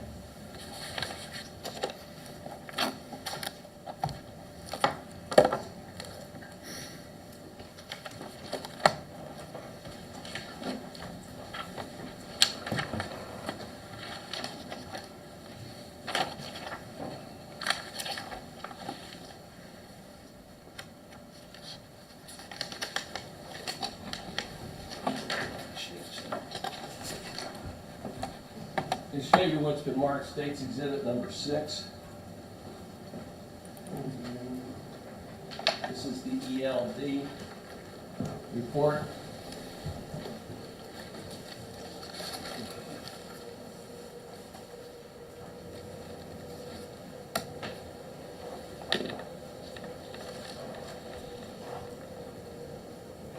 Computer.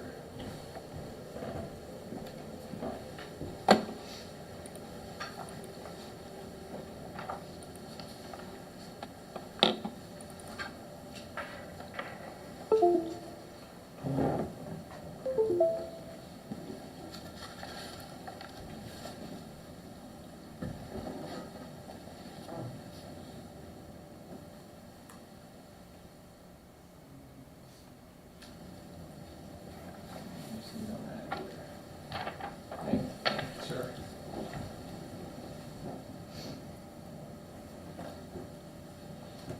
I'm going to show you what's been marked State's Exhibit number 6.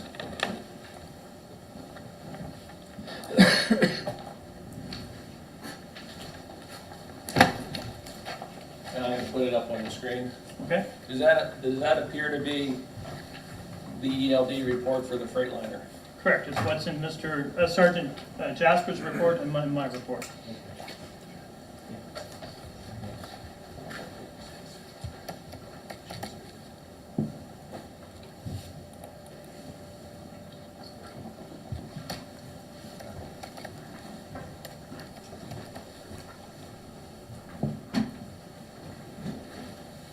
So, what time frame are we looking at this?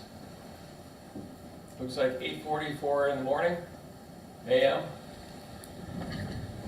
What specific point are you asking about? Sir, the third from the bottom, what is the speed calculation? Excuse me, third from the top. Is at 8:44, at 70, and it's traveling 71 miles an hour. And what is the odometer reading on that? 529,903.5 or 903.5 is just for Okay. simplicity. And what is the odometer reading on 8:40, time is that? 8:46. At 8:46, it's 906.3. Okay. And so that is what distance between the 71.5 miles and the 74.7 miles? 2.8 miles. Okay. So within the 2.8 miles, which encourages or encompasses him going up the hill, he has accelerated. He could have decelerated in that 2.8 miles and then accelerated. We don't know what his speed profile is in between there. We know, we Sir. can speculate. I don't want you to speculate. We've already heard that. What I'm asking you about is that you have a distance of 2.8 miles. Yes, And I showed you a graph where he's going up a hill, yes. and that speed was gained going up the hill.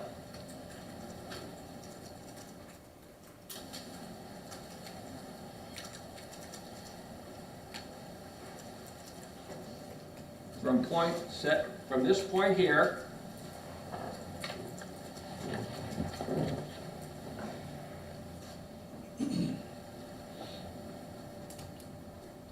maybe it'll work.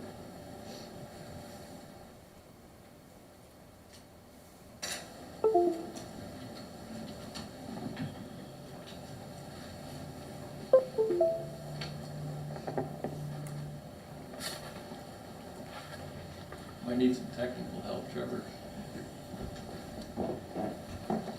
Sorry, I need two USB outlets.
He's at the top of the hill here, Yes, 2.8 miles later. yes, And he's gained, what, 3.2 miles per hour in speed? right, so, I mean, as you pointed out, he's going downhill at that point. So he's, in theory, beyond the top of the hill. But he's obviously a higher elevation at the second point than he is at the first point. Okay. But we're looking at a graph here, this little tiny graph. We're looking at 2.8 miles being expressed over a half inch of paper. And No, you're looking at it expressed over 2.8 miles. right, but visually, as we're looking at it, and it's going uphill, that doesn't mean he doesn't have sufficient time to slow down over 2.8 miles up These are and great speed up. questions I haven't asked you. What Right? I'm asking you is that you came up and you said, here's this wonderful graph, and let's plot some numbers on the graph.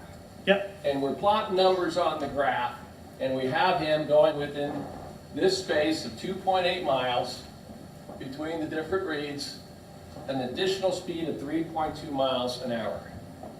correct. Okay, here's my question. You testified, and you used the word govern, that the cruise control is governed at 72 miles an hour. Correct. That's what I've been told. So you have no idea. Nobody does, we don't have the truck anymore. Well, somebody does. Your client. Your But, I client mean, does. Right, You right. just chose not to ask.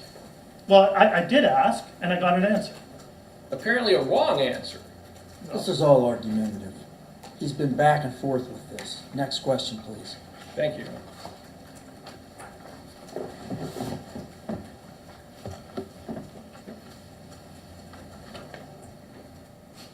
Okay. Looking at the bottom of page 11. And now we're looking at the coach bus Garmin data.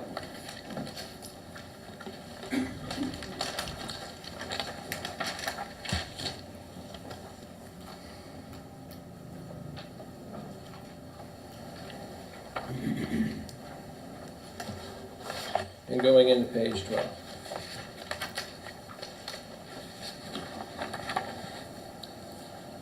So we're talking about the bus. The bus itself was moving at what speed, sir, do you believe? I testified that we don't know the specific speed of the bus at the time of the crash. However, after the crash, it appears to, based on the Garmin data, been traveling somewhere around 41, 43 miles per hour. And prior to that, the vehicle in front of it's going 8 miles an hour, 8.7 miles per hour, and the vehicle behind is going 15.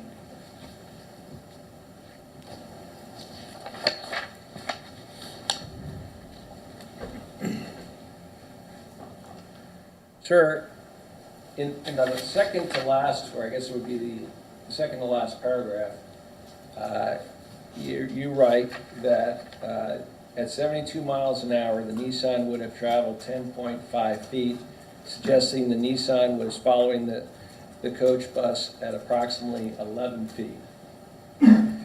Sergeant Jasper indicates there was approximately 40 feet between the set of scars from the two impacts, indicating a following distance greater than 11 feet. Correct. Okay, so in terms of, that would be objective, that would be something that had been documented by Sergeant Jasper, and when you were out there on November 16th, 2023, that would have been something you would have been able to see. No, I would not have been able to, And why is that? because the road had been repaved at that point. But I can see it in Sergeant Jasper's photographs. Okay.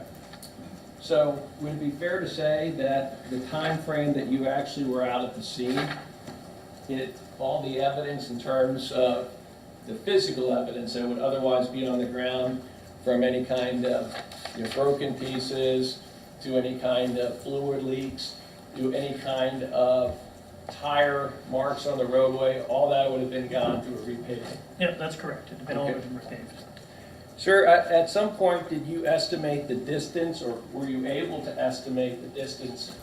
You said you had a total station out there. Correct. Were you able to estimate the distance between the bridge and the location of this impact, the initial impact of the Freightliner with the Nissan? Can I ask which bridge you're speaking about? Yeah, the bridge that they all went underneath in order to get to that location. Okay, so the one leading, because there's one west of it as well. Well, the one west to it is in front of it. I'm Right. talking about the one behind it. Okay, so the one behind it. I believe I surveyed it, but I don't have that information in front of me. Is that information in your report? No, it's not included in my report. Is that information important? Depending on what you're asking it for, it could be, but I didn't anticipate being asked that question now. Were you anticipating being asked a question on direct examination about Mr. Dowie's dash camera where he recorded events? Which, just for clarification, what specific questions are you referring to? Asking about questions, you were asked questions about the 2020 Ford Transit van 350 that had moved from in front of the Freightliner to the left lane. Yes, Do you remember being asked those questions? yes, And do you remember being asked about and watching an actual video on the, well, I'll show you. Do you remember seeing this video, sir? This is actually a PowerPoint of Mr. Dowie, and in front of him is the Freightliner. Do you yes, remember watching that and offering opinions in your direct testimony? yes. Okay. And my question to you is that this particular bridge that we're talking about here,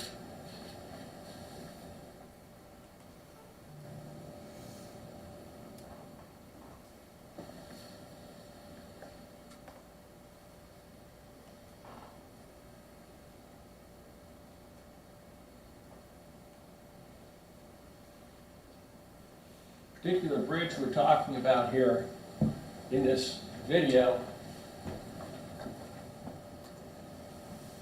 the distance between this bridge and the actual impact area with the Nissan.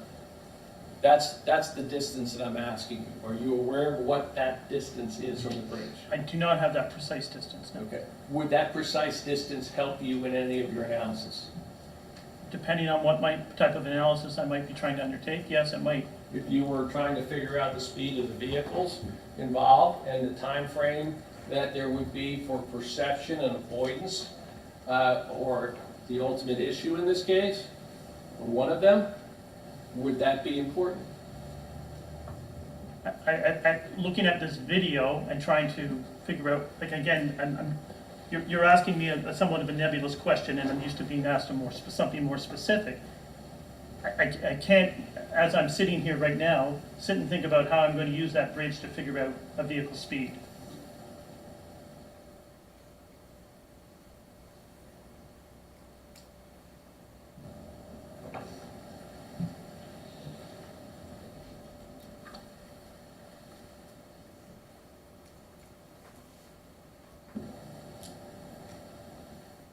This is a zoomed version of the PowerPoint, sir. This shows frame 33. Correct? It shows, if I'm correct, Mr. Badawi's vehicle coming to the bridge. Would that be accurate? That's correct, yes? There appears to be a shadow a little bit past the bridge here. Correct? Okay. Mr. Badawi's vehicle is in the left lane at this point in time, It is? and it looks like this is about the first sequence moving into the next of where we can see something coming behind at number 34, some evidence of Mr. Badawi moving to the left. Correct?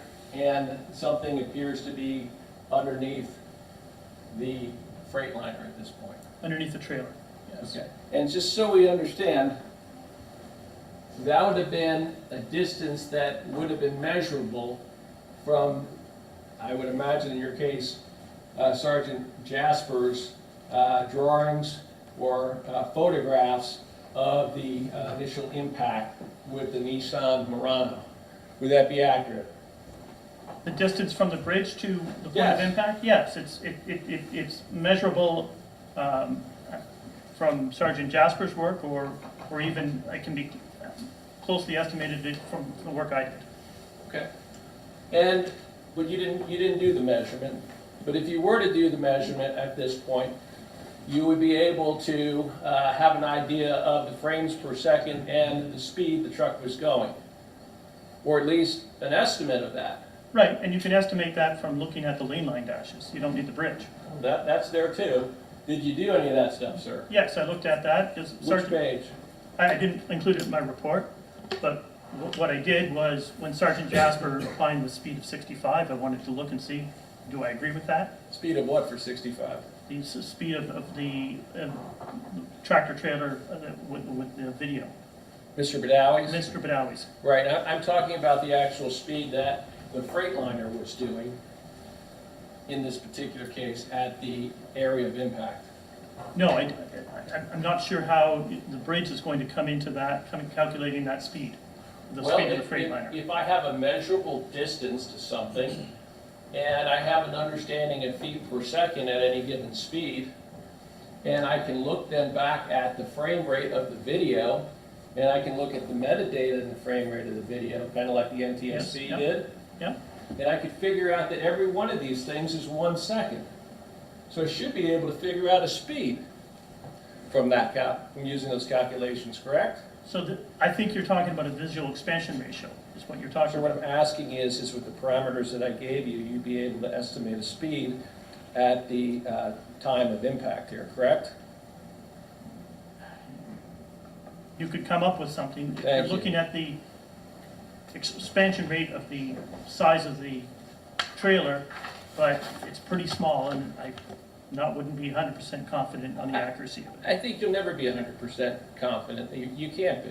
Correct. But the issue here is that you didn't try. I didn't feel that looking at trying to do the visual expansion ratio of the back end of that truck Okay. would give me an accurate answer. And you knew that without even doing any of the calculations. Yes, I can look at it and say that's too small to try and accurately do it. So I'm now looking at page 12 of your report.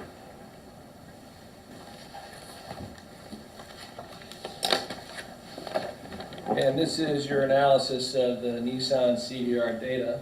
Yes, And you again refer to Sergeant Jasper discussing the airbag control module and correctly opining, you have in brackets there correctly, opines that the Nissan had been traveling at approximately 15 miles an hour when it was rear-ended and that it experienced a 57 mile per hour delta V. Is that what you wrote there, sir? yes, Okay. So, he correctly opined that the Nissan was moving at 15 miles an hour and it experienced a 57 mile per hour delta V. Correct? correct. And sir, if I was to add 15 to 57, and as a lawyer, I have difficulties with math. I give you that. What number do you come up with, sir? 72? And you say there that 72 miles an hour, in your opinion, or is the best estimate for the impact speed of the Freightliner? Correct. Okay. Now, we already talked about the steering mechanism being looked at as a straight position. Right. Fair to say that there was no driver reaction. I'm not talking about perception yet, but there was no driver reaction to whatever was in front of him at this point. There was no steering is what we're talking about. Well, no, I'm talking about speed. If he's going 72 miles an hour, Right. you say it's the best. That's the best estimate we have. Okay, well, best is usually pretty good. There's not much above best, but in this particular case, 72 miles an hour is the best, 2 miles over the speed limit at this point, if that's correct. He doesn't slow down. He doesn't do anything. This is the speed that he's hitting this Nissan Murano at. That's what we have, yes. Okay, and in terms of the distance in the PowerPoint between frame 24 and frame 33 at 1 second apart, how long would the driver have to perceive that this was upcoming to him and react? I'm not understanding your question. You've asked me about a period of 1 second, so the answer, the way it sounds to me, should be 1 second, if I'm talking about, but I'm not understanding your question. Okay, well, let me rephrase it. At frame 34, we can see here. and Correct. We can see something coming out behind. Frame 33, yes, a little bit. Frame 32, not much going on there. Frame 31, nothing going on there. And I want to go back to frame 24 now. And into frame 25. Sir, at frame 25 here, fair to say that Mr. Mann's 2020 Transit 350 is no longer, or moving, or at least, very least at this frame, moving out of the frame of sight of the Freightliner driver, Mr. McDonald. Correct. So, would it be, in your opinion, that had Mr. McDonald been looking out the windshield in front of him, that he would have been able to perceive the Nissan Murano at this point? Yes, he should have been able to. Okay. And sir, would you be able to, utilizing a reference point such as an underpass bridge, be able to figure out where this would be in terms of distance from the impact site of the Nissan Murano? Well, again, I'm assuming from your question, and I don't want to assume. You appear to me to be implying that the truck is directly underneath the bridge. I didn't imply anything, sir. Well, so I don't know specifically, if I'm going to accurately as an engineer look at that position of that truck, I don't know where its front end is relative to the overpass specifically. But given that if he's traveling at around 105 feet per second and impact happens around 31 and we're 6 seconds out, he's just over 600 feet away. Okay. All right? Probably closer to 700. Okay. And so 700 feet away, I think you indicate would give him what? A little bit more than 6 seconds? A little bit less than 7 seconds? To see and perceive the Nissan Murano in front of him? Correct. Okay. So I'm assuming you indicated that you design trucks. Yes, Do you have a commercial license? I do not. Okay, so you're not familiar with the standards and regulations on a commercial truck? I'm familiar with some of them. As far as the design goes, I've designed heavy truck brake systems, so I'm familiar with that, yes. So let me ask you this. Are you familiar with the requirements in the United States to get a CDLA?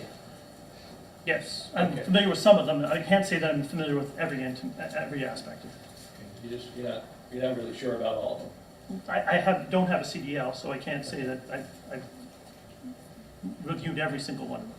Well, I want to go back to what you brought up earlier in your direct testimony. Perception response.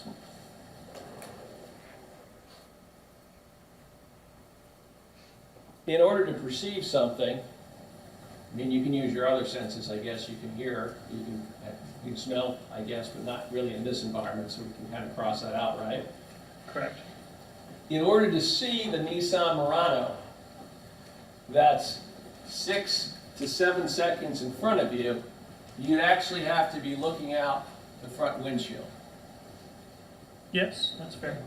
And because of the fact, I think you were asked that the weight of this truck, the combination, and I think you have in bill lading in this was 24,000, a little bit less than 24,400 pounds of the batteries, 53-foot trailer that's behind it. And that would be important to be watching in front and out the window. I agree with you. Okay. And in terms of reaction time, I recognize that some people can throw a baseball very fast. Some people have extremely fast reaction times. It's not unreasonable for someone to have a reaction time that is less than 6.5 to 7 seconds. I would certainly hope so.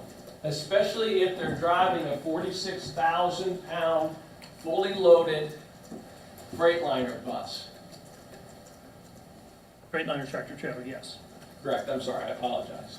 And just so we understand, this entire time, he's able to keep, and I can go back and I do frame by frame if you want, he's able to keep this Freightliner within the fog line to the right and the zipper line in the middle the whole time, Correct, prior to impact. correct. Okay.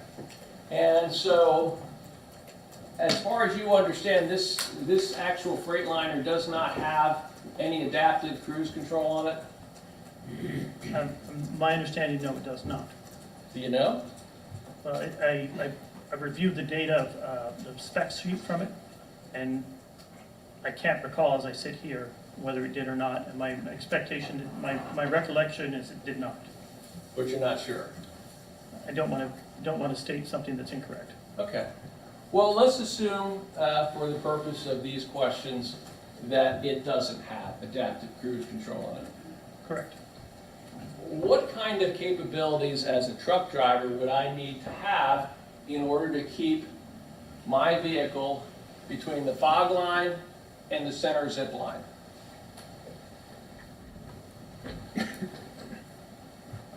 I mean, you have to steer down the road. Yeah. I'm not understanding your question. You have to control the truck in Correct. some fashion. Right. And if you're not controlling the truck, if your hands aren't on the wheel or something like that, then the thing's going to go all over the place. Yes. Okay. And that's not happening here. No. Okay. And there was some testimony the other day, or some statements, that the bus height of the Van Hool was about 11 feet 6 inches. Does that sound about right to you? It's very close to the measurements we got, yes. Okay. And just following along, that's a pretty big item that should be noticeable by someone who is actually looking out the windshield. Yes. Especially when you have 6.5 to 7 seconds. Yes. Would it be equally accurate to say that the driver's lack of reaction to either the Nissan or the Van Hool bus at 11 feet 6 inches height shows that he's not perceiving any part of the road in front of him, other than keeping it within the lane? Right, so he has to be doing something to keep it within the lane, but he's obviously missing that bus in front of him.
It's working so well the other day. Well, sir, I want to show you what was shown to one of our experts the other day. As a short clip. What do you see this individual doing, sir? He's on his phone, What's he doing between being on his phone glancing up. and glancing down? Yes. Back at the phone? Yes, Are you familiar with the concept of distracted driving, sir? absolutely. And sir, what's your understanding of what distracted driving is? Some things, something that's taking the attention of the driver away from the driving task. So for 6.5 to 7 seconds, not looking out the front windshield of a 2019 Freightliner with about 46,000 pounds of weight on it, that would be, in your opinion, distracted driving. There has to be something distracting him. Would the, in this particular In case, this cell phone case, the equal phone that? was definitely that. Okay. Another situation, he's able to keep it in the lanes, but all of a sudden traffic changes and the impact happens. Yep, Is that distracted driving, sir? yes,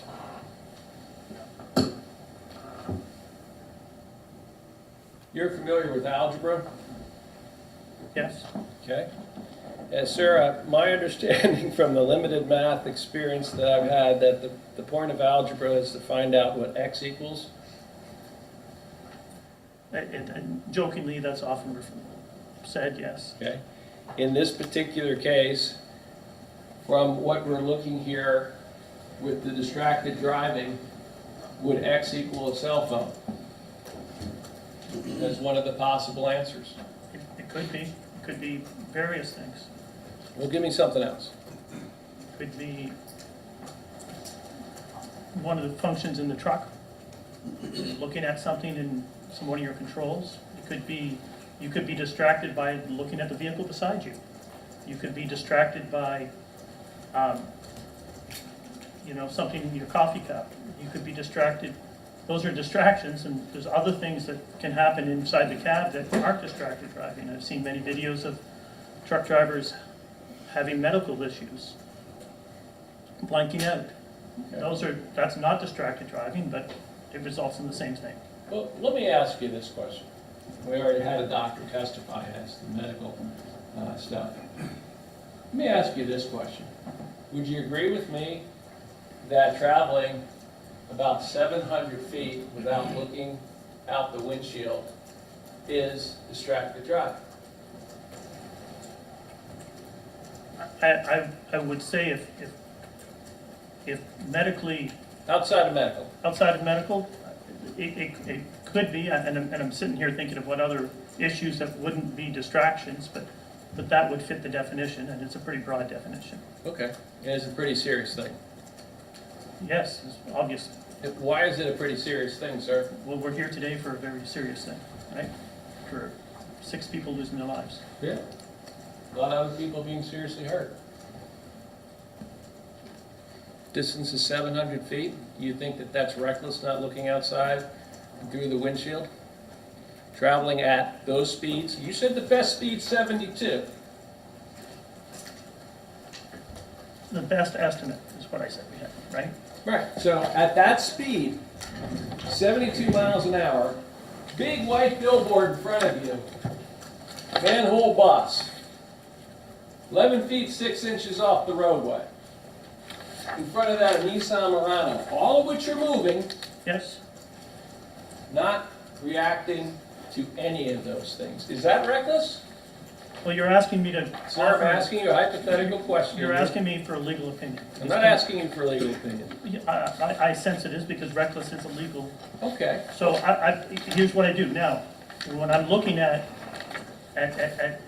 offering opinion, the determination of reckless is up to the trier of the fact, not an expert. 100% agree, sir. Here's what my problem is. On your direct testimony, you were asked whether or not it was only negligent, not reckless, and you had no difficulty answering that question. I said in my answer, I was discussing the speeds. The speeds leading up to, for the 30 minutes prior, is what I was discussing. And I pointed out that obviously without stopping, take away the fact that you're the impact, and that's what my answer was. So you were able to answer it was not reckless on direct, but on cross you can't answer a question. Because Because the the legal question, issue. the question is the way it's asked, the question asked. Well, then let me ask it a different way. Are you familiar with the legal standard in Ohio for recklessness? No, I'm not. Are you familiar with the legal definition of negligence in Ohio?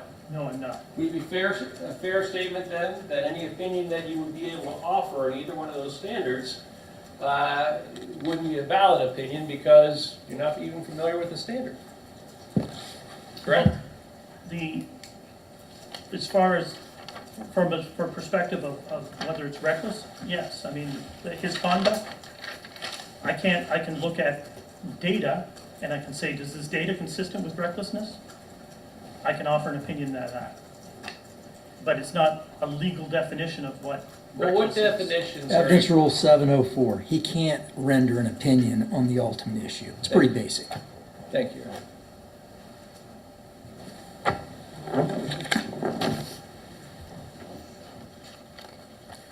You offered opinions of the role of the white van.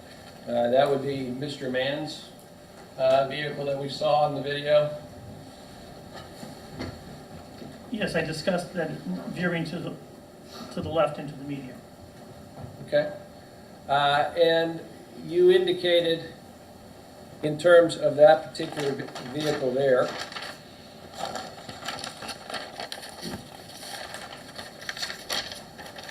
that vehicle took some reaction to the Toyota. That's what his testimony is, my understanding, is that his testimony, my understanding, is that he veered to the left to avoid the Toyota in front of him.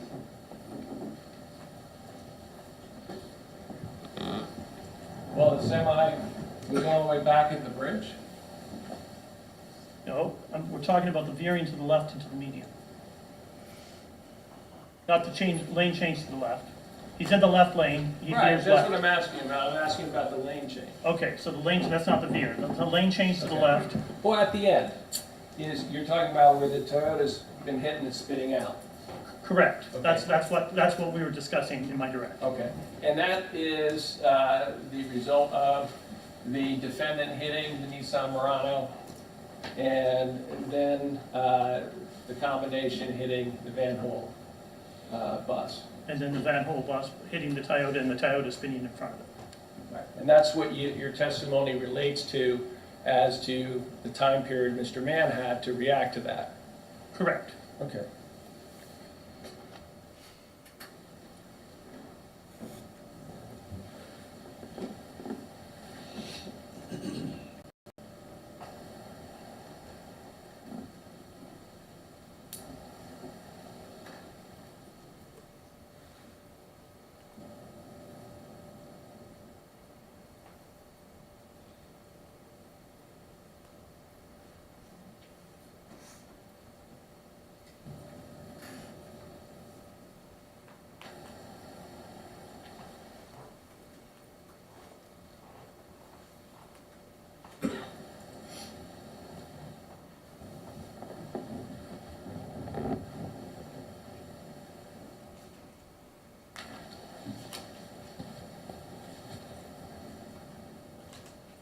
I'm going to show you what's been marked State's Exhibit number 22.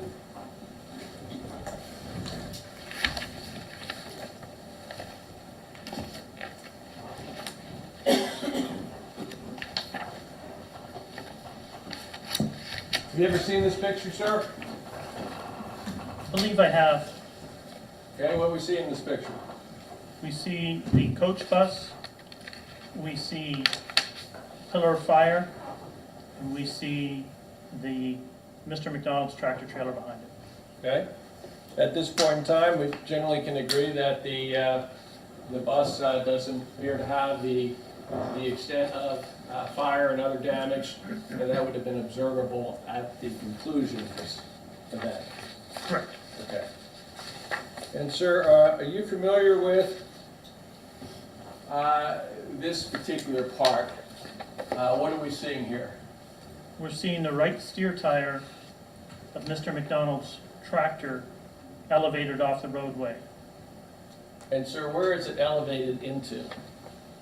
Well, I think the front, what you're trying to point out is that the front end of his truck Is where? is in the rear of the coach bus. Okay. In an elevated position. Correct. Okay, so it's not on, the road level, it's heightened. Correct. What's doing this, sir? Well, it's been ramped up by the Nissan Murano is underneath the Freightliner, Okay? or partially underneath, not fully underneath, but partially underneath the Freightliner. And that's a result of two separate events. I think you had indicated one event created one delta V, the other created a negative delta V. Correct. Okay? One of the things that most likely caused the negative delta V would be the Nissan going into the pavement. Again, it's a possibility, and because we can't understand, when I look at the time sequence, why it's experiencing a negative delta V as early as it did. So its interaction with the pavement is a possible explanation. Sir, I'm going to show you what's been marked, State's Exhibit 26C. You ever seen this picture before? I may have. What are we seeing in this picture, sir? We're seeing some debris in this right lane of the interstate, and it's fairly early on in the collision. Do we see a color change on the surface of the roadway here, sir? Yes, we do. And what color change do we see? So we see fluid stains making it dark, and we see what I'm going to refer to as a material transfer, making it white. So it's could be aluminum transfer or some metallic transfer onto the surface. Silver? Sure. Okay. What color was the Nissan Murano, sir? I don't recall it as I sit here. But it could have been. It was I'm silver? assuming it could have been silver. I don't recall.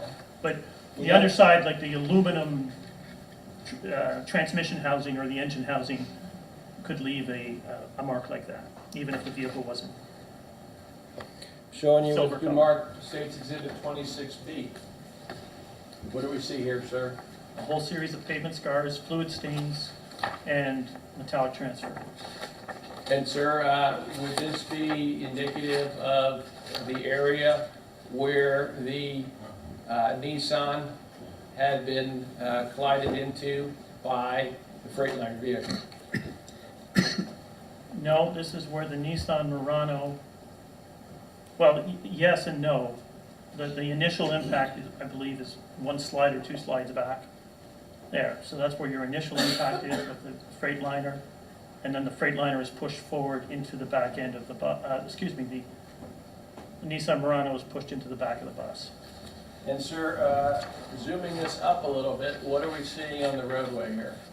Debris, fluid transfer, fluid stains, pavement scars, metallic transfers.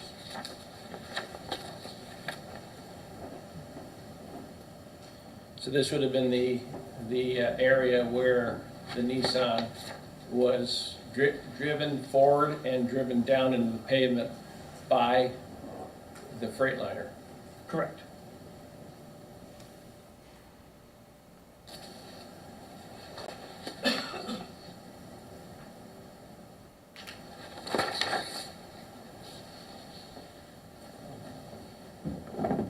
What are we seeing in States Exhibit 26G?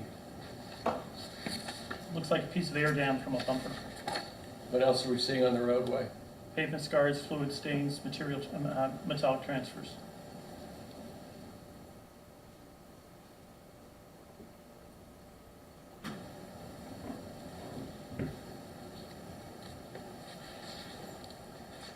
Going to show you what's been marked States Exhibit 24C. What are we seeing here, sir? We're seeing the front end of the Freightliner and the back end of the coach bus. Okay. You were asked a question on direct about a metal roof being sheared off of the Nissan. I don't recall being asked a specific question about it, but I remember it being mentioned. In your direct Yes, examination? it was mentioned, but I don't know if I was asked a specific question about it. So in this particular photograph, do you see that? Parts of the roof? Yes. Yeah, Where I do you believe see that. that? I believe I see that on top of the Freightliner. And sir, if you could use your screen in front of you to point to where that would be? You want me to touch the screen? Yes, Touch please. screen, yeah.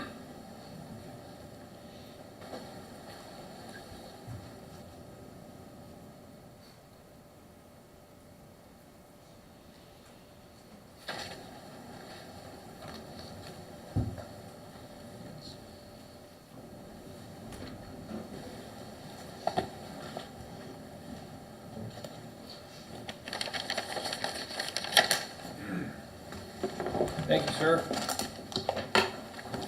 Let's take a lunch break. Be back at 1 o'clock. All rise.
and they came upon a line of stopped traffic, and there's a moment of panic in their eyes, and they aren't able to avoid Okay. the collision. Did you make any observations as to relation to maybe their eyes?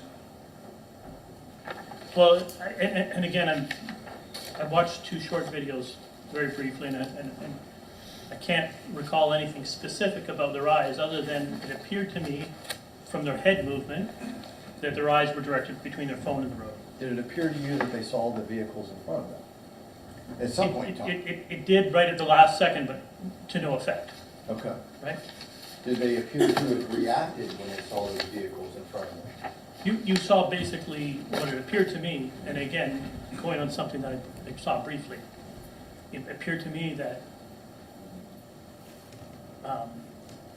there was kind of a moment of shock, where they kind of tensed up, which, and again, without being able to see their feet or know specifically, maybe there was some hand movement, I don't really specifically recall. Okay. And, but there was a kind of a brief instant of horror on their face. Okay.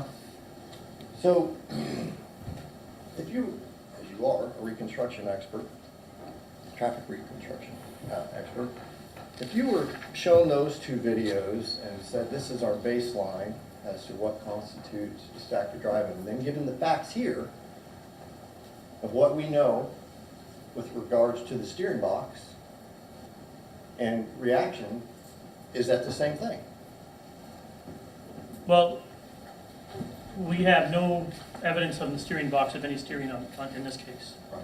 And there could have been, and again, I'd want to review the videos to confirm it, but my memory seems to think that there was some kind of effort, albeit to no effect, in the last brief second in those cases. Okay. But and again, I'm going on memory, and I Okay. can't be 100% sure. Okay.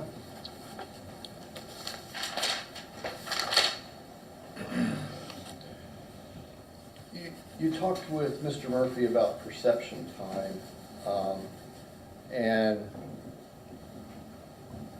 can you re-explain just the idea of perception time? Right. So we refer to the whole concept as perception response. But before there's a response, there has to be a perception. Okay. So there has to be a detection. You have to know that there's something there. You have to be able to identify it, and then you have to make a decision. So the first two are often referred to as the perception part of the equation of perception response. And so, we have to visually intake it and process it. For our eyeballs, it's not instant. And there's been many studies done, and there's a whole field that deals with that, a field of study that deals with perception response. And within that field of perception response, there's subfields specifically dealing with the driving task. Okay. And so in this case, basically or I should say, in all cases, they try and establish what's a reasonable amount of time for a given situation, how long a driver should take to detect, identify, decide, and respond to a given situation. And sometimes that could be, you said earlier, I believe, a second and a half, is that what you mean? From the point where, for example, let's say a typical one where we often use a second and a half is, let's say, an intersection accident where you've got a car that pulls out in front of you, let's say from the right or the left. There's a good study on that one that's done in Eastern Liberty, Ohio here, that basically shows that the 50th percentile driver, the average driver, is going to take somewhere around about a second and a half to perceive, respond, and touch the brakes. That's to the point from where the car starts to move to the point when a driver will start to apply the brakes. Okay. And some drivers are obviously faster. Some drivers might be closer to 1 second, where other ones might be closer to 2 seconds. Okay. You mentioned the brakes. Is there a lag time on the brakes? On a passenger vehicle, the lag time is almost so small we don't even really consider it. But on a heavy truck, it's an air brake system. So on air brakes, a heavy truck uses compressed. For the record, we're going to object unless he establishes a foundation for this particular truck that he's talking about. Sustain the objection at this point. Okay. You spent a great deal of time talking about frame 24 to frame 33, right? You recall that with Mr. Murphy Yes, and the shadow of the bridge yes, and the distance of there of 700 feet? I yes, think was Well- somewhere around there. yes. I'm not pinning you down on that. Just prior to that, we watched the van, Eugene Manns was driving, move out from in front of the truck. Do you recall that? Yes, And in your opinion, did he aggressively move out from in front of the truck? it didn't appear that way to me. So he just kind of moves over into the other lane, right? Correct. You wouldn't quantify that or qualify that as aggressive or evasive maneuvers? No, I did not. Okay.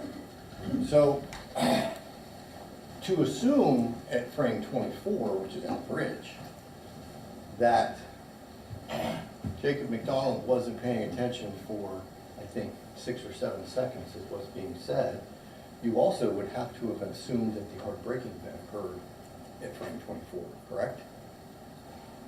Which hard braking event? does- Well, that the bus brake had Okay. applied its brakes, correct?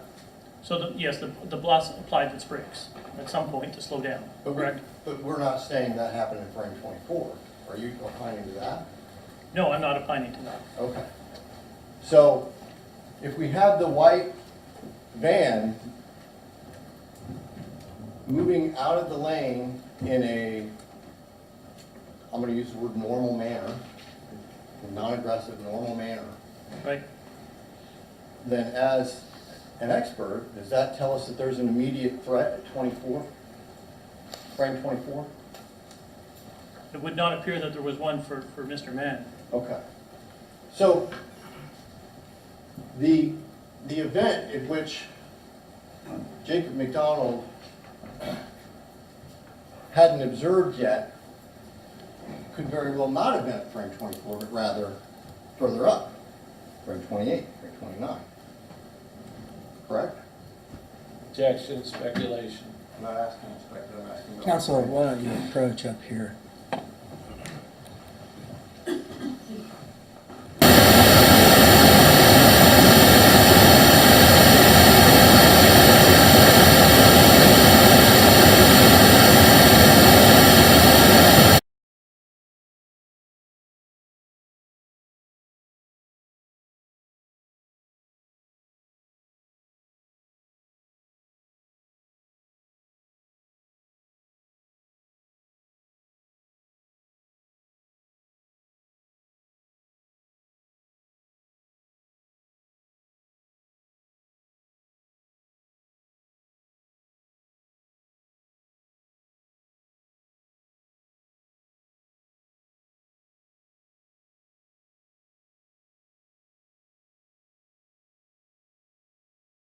Examples.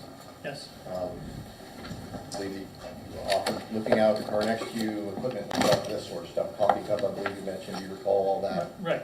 Okay. So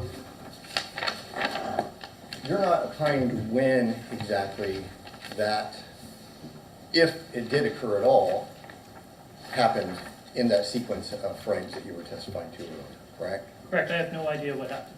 Okay, all right. Now, we spent a great deal of time on the elevation. And did you note that the bus detect different changes in the elevation to their Garmin data? Yes, Okay. So, and that's similar to what the Google map is that you pulled up? yes. If you Okay. look at it, you can almost kind of follow the traces, and for a little bit, they look relatively similar. Okay, so that's not unique to that we're not saying that that's unique, the elevation would have been unique to the Freightliner, correct? Correct. Okay.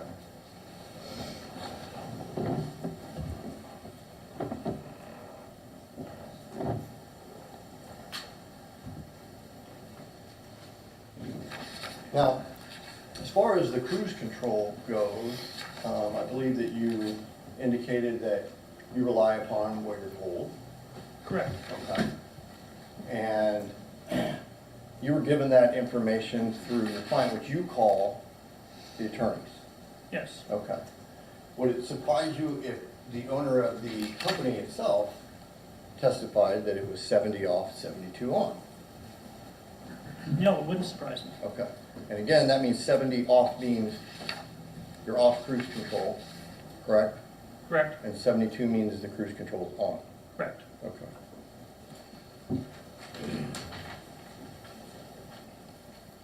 And you were asked about your opinion on recklessness, and I want to be sure here, you were referring to data, correct? When I was looking at it, I was, and I was specifically referring to the speed data. Speed data, that was it. Correct. That's all we have. Okay. And we have the two, so in the Nissan EDR, we have the two triggers, correct? Correct. We have two events that are triggered, that are recorded, that we went through the graphs on, you recall that? Yes. Okay. And the second event is not in Sergeant Jasper's report, is that? It's not discussed in, sorry, in Jasper's report. Okay. And so you took the Toyota data and you were able to determine that the Toyota Highlander was going about 8 or 9 miles an hour. They believe you said 8.6. 8.6 or 8.7, Okay. and again, it's just under 9 miles an hour. And then we were able to determine with a 32 mile an hour speed increase, it was about 40, correct? Correct. And that's also at odds with the Nissan EDR data, correct? It basically contradicts in the sense that if we're looking at the Nissan EDR data, it suggests that the bus only, or basically would accelerate it somewhere to, 35 miles an hour. Okay. And the So it was only accelerated up to about 35 miles an hour, yes. And the Toyota that's in front of it saying it accelerated to 40 miles an hour. Correct. Okay. And again, those two triggered events, we have the one, the 57 delta that we've heard about, which shows it going up, correct? Correct. And then we have the negative 37. Correct. Okay. And those two things are at odds with one another. Correct. Okay.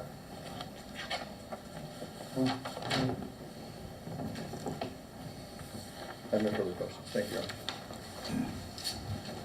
Recross, Mr. Murphy. Thank you. Can we use the,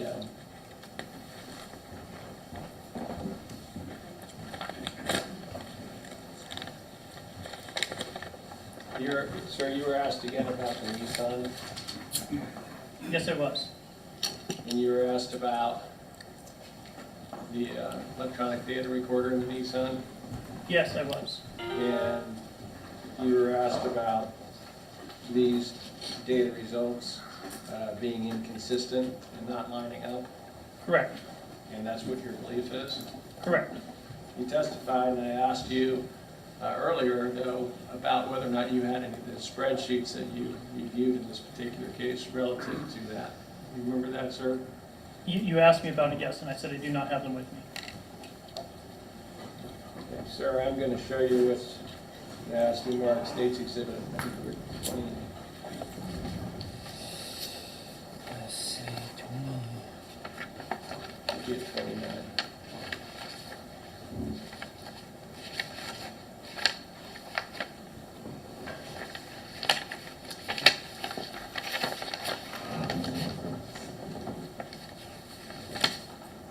I've got 26. Yes, this remark States Exhibit 27.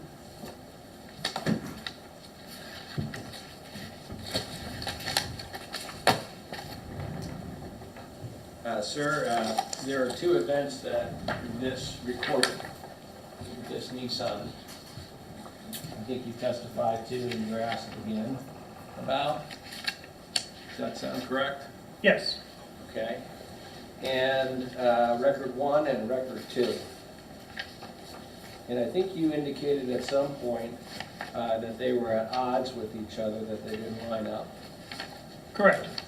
I'm going to show you this specific Excel sheet. And it looks like we have time in milliseconds. I think you were using 1. And I believe that actually 160 milliseconds. And at 1.60 milliseconds, they actually do line up. And then they start tracking right down from the change from 0 to 0 to 0.6 to 0 to 0.6 in this particular case. Is that accurate, sir? What you're showing me, it appears that way, yes.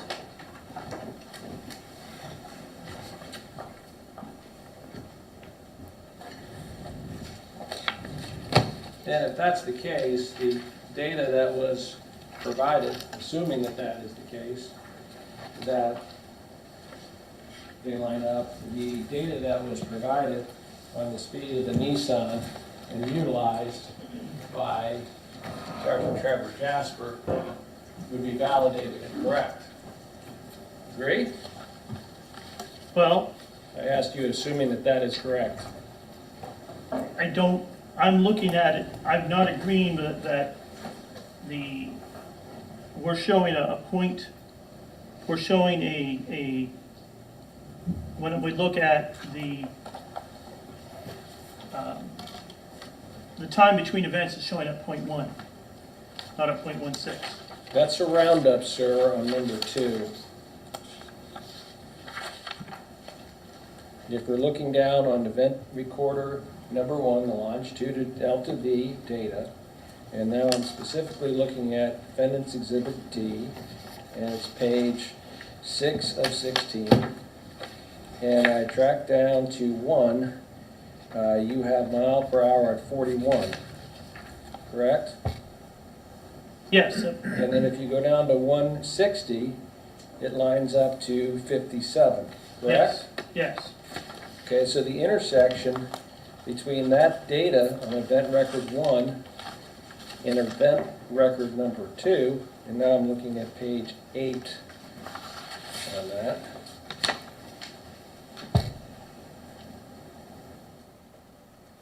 You see where it says 0.1 on time from event 1 Yes. to, and it says 0.1? Yes.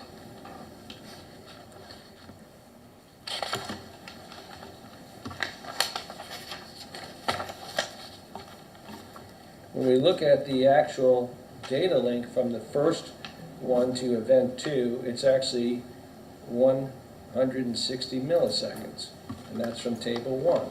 Right. And then, again, going back and showing this again.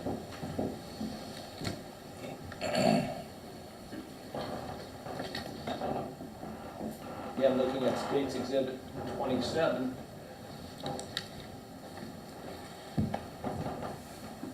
It all zeroes out at that point, correct? So I'm just being careful here because we've got the miles and the kilometers. And so I'm just looking at the miles per hour on this particular one.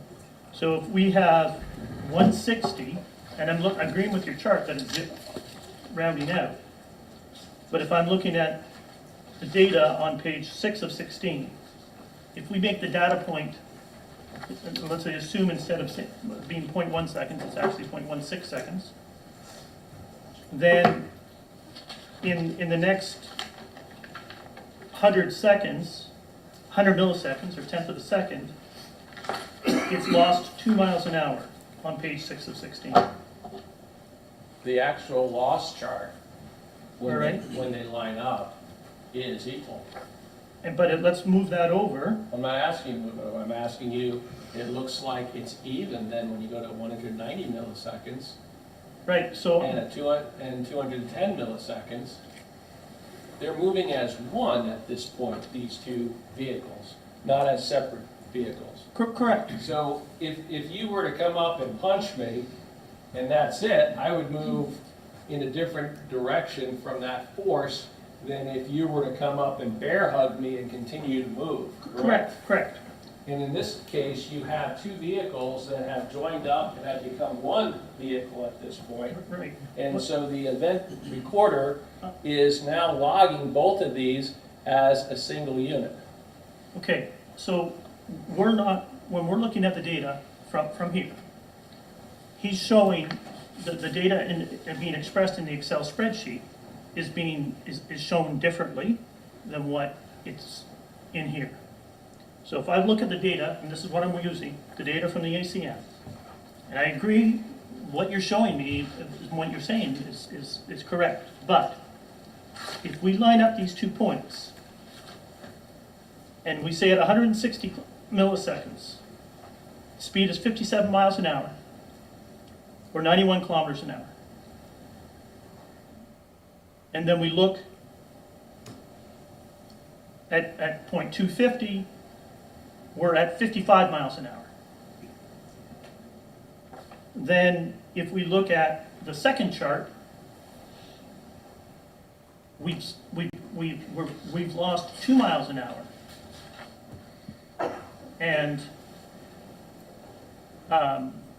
it's on the left side, it's only showing we're losing 1 mile an hour. Excuse me, we're losing 1 mile an hour, even though he's showing 2. But we've lost 2 miles an hour on page 6 of 16. And I recognize that he's playing with some conversion here to kilometers. But at the end of the day, there is a discrepancy. At the end of the day, they line up at 160 milliseconds and not at 1 millisecond. And that you have these two things start to read in parallel to each other at 160 milliseconds, correct? Well, we can agree to disagree. So the Excel sheet is wrong in your opinion? No, what I'm saying to you is that we're just looking at it from the miles per hour. Okay?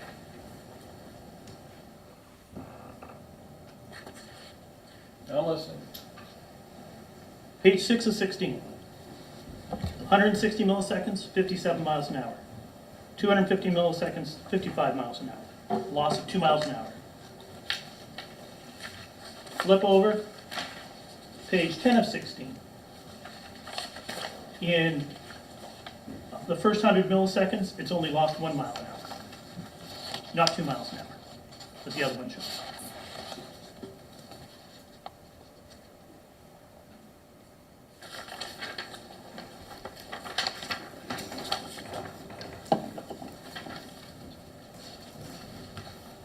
The lateral data from event record 1 stops registering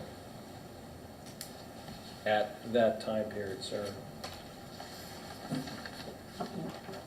What are we going on with lateral now? I'm looking at the lateral data. Longitudinal. We're dealing with longitudinal data. Right, I'm looking at the table that says lateral delta V event record.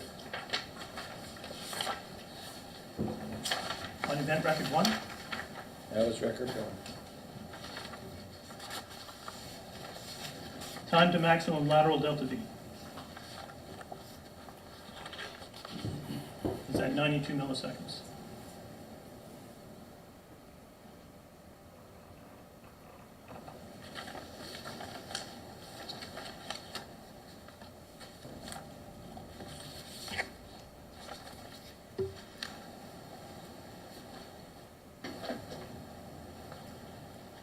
Looking at page 5, the event record number 1, and looking at page 9, the event record 2, Page 9 and 16. page 5, and page 9.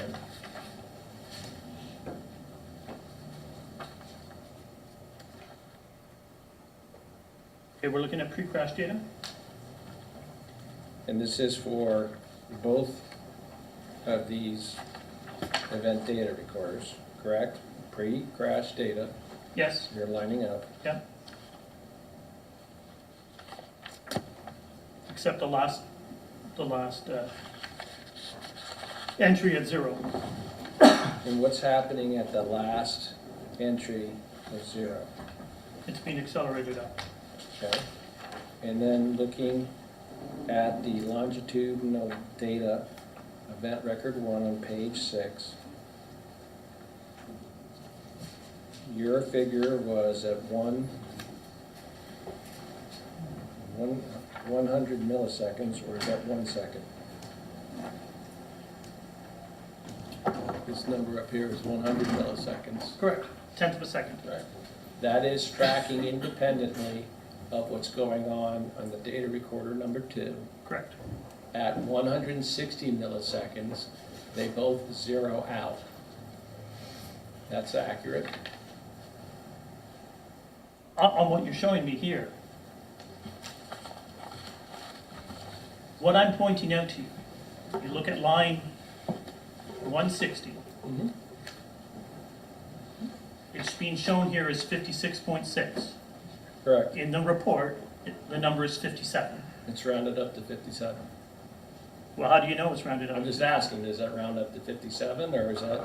Again, I'd have to go back, and I can't sit here and know, I'd have to go back and look at research papers to find if they rounded it up or truncated.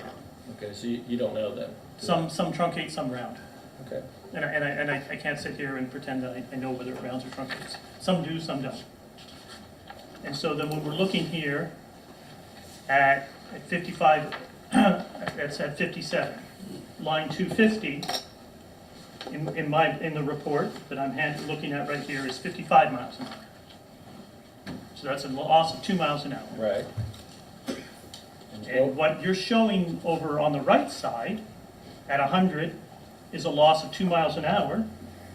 But in my chart and on the report, it shows a loss of 1 mile an hour. So at 160 and 170 on event data up through 180, we have the same speed, 57, from event Correct. record number 1. Yes, And then what we have is that at 190, we are down 1 mile. correct. Yeah, At 190, we're down here -1. Correct? so what you're showing here on this chart, so again, on this, what I'm saying, on this chart that you're looking at, it's showing a loss of 1.3 miles per hour. It's recorded as -1.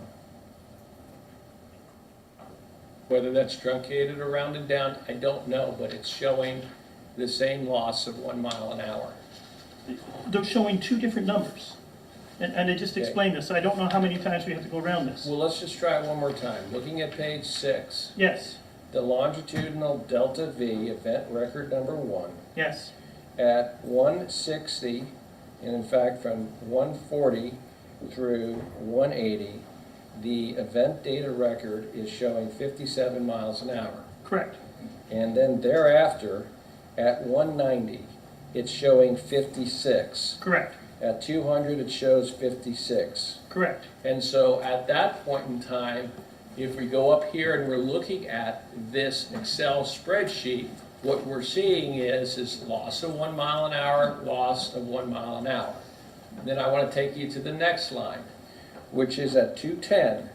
And through 210 through 250, the last recorded, it is at -2 miles an hour, which is matching up on both sides, -2 and at 55 miles an hour. Is that accurate, what I just said, sir?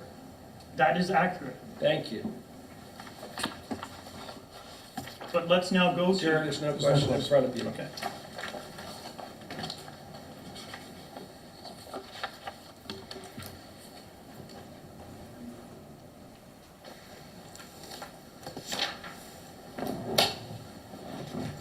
You're asked about the truck again, and what the driver was or wasn't doing.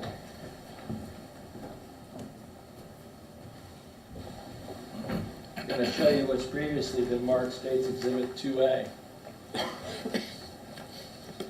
Are you familiar with States Exhibit 2A, sir? I've seen this photograph before. Does it appear to be the driver's seat of a semi-truck, in this case, a similar Freightliner? Correct. Which position does that seat face, sir? It's a forward-facing seat. And what is the design purpose of having a forward-facing seat in a Freightliner or other semis, sir? Well, I think for all vehicles, a forward-facing seat so you can look down the road ahead of you where you're going. And as a professional driver, you literally only have one job. And that's to do exactly what you said. No further questions. Thank you, sir. You may step down. Thank you. Mr. Brigden, your next witness. Defense would call Anthony Gentili.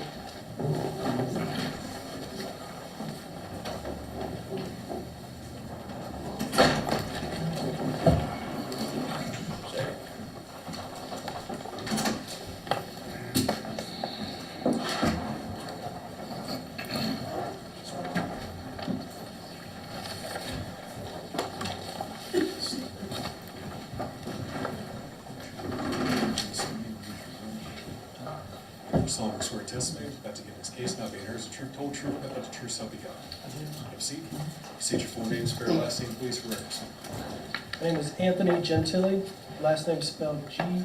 Thank you, sir. You may inquire. Thank you. You state your name. Can you state your occupation for the record, please? My occupation is a digital forensic analyst for Vista Forensics. Okay. And what's your current role in Vista? As the digital forensic analyst, I provide consulting and analytical review of call detail records, historical cell site analysis, and mobile device forensics for defense attorneys, prosecutors, and plaintiffs' attorneys. Okay. And do you hold any certifications in the area of digital forensics? I do. I'm a Cellbrite certified operator, Cellbrite certified physical analyst, and I've received training from other sources as well. Okay. Have you ever been qualified to testify as an expert in criminal or civil trial before? I have. I have 4 qualifications and testimony in criminal cases.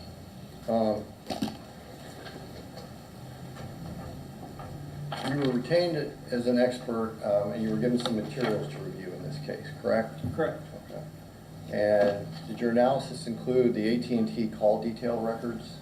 Yes. And those would be report AU_38233929 and report AU_3837-301. Does that sound familiar? Correct. Okay. And what do these AT&T data sessions reflect? So AT&T data sessions, these records reflect a phone number's use of the internet using the AT&T network. Communication with the internet through AT&T's network. So that would be independent of any internet source the phone may have. An example is Wi-Fi. If you're on Wi-Fi, that's not going to be using the AT&T network. This is communication with the internet using the AT&T towers. So when I say cell sites, I mean the towers that AT&T has to provide service for their network. Okay. So, make sure I understand that. If I'm at my house and I have Wi-Fi, I'm connecting through my Wi-Fi, and as of right now, my phone's connecting to the tower. Is that Correct. correct? Okay. Now, does a data, what do the bytes up and byte down mean? So bytes up and bytes down refer to communication with the internet. Bytes up records data that goes from the phone to the tower. Bytes down would be data that comes from the tower to the phone. Okay. And does the user have to initiate that? No, so internet-enabled devices are constantly in communication with the AT&T network, and then applications are constantly performing activity while minimized in the background or while not open immediately on the phone. There's many examples of that. You can receive messages through an internet-based messaging service such as Facebook Messenger while you're not actually holding the phone or in the same area as the phone, and it would appear that data is being used for that transaction. So if I'm standing here right now connected to the tower on a cell phone, and someone sends me, what you just said, a Facebook Messenger thing, say with a video of sorts, and it comes to my phone, is it logging that data? Yes, it's using data when it transmitted it to your device, ready for you to view whenever you would view it. But you do not have to take it out of your phone or accept that message. The message comes through and that data is transferred to your phone without you having to do anything to manipulate the device. Okay. Now, those records I want to show you here.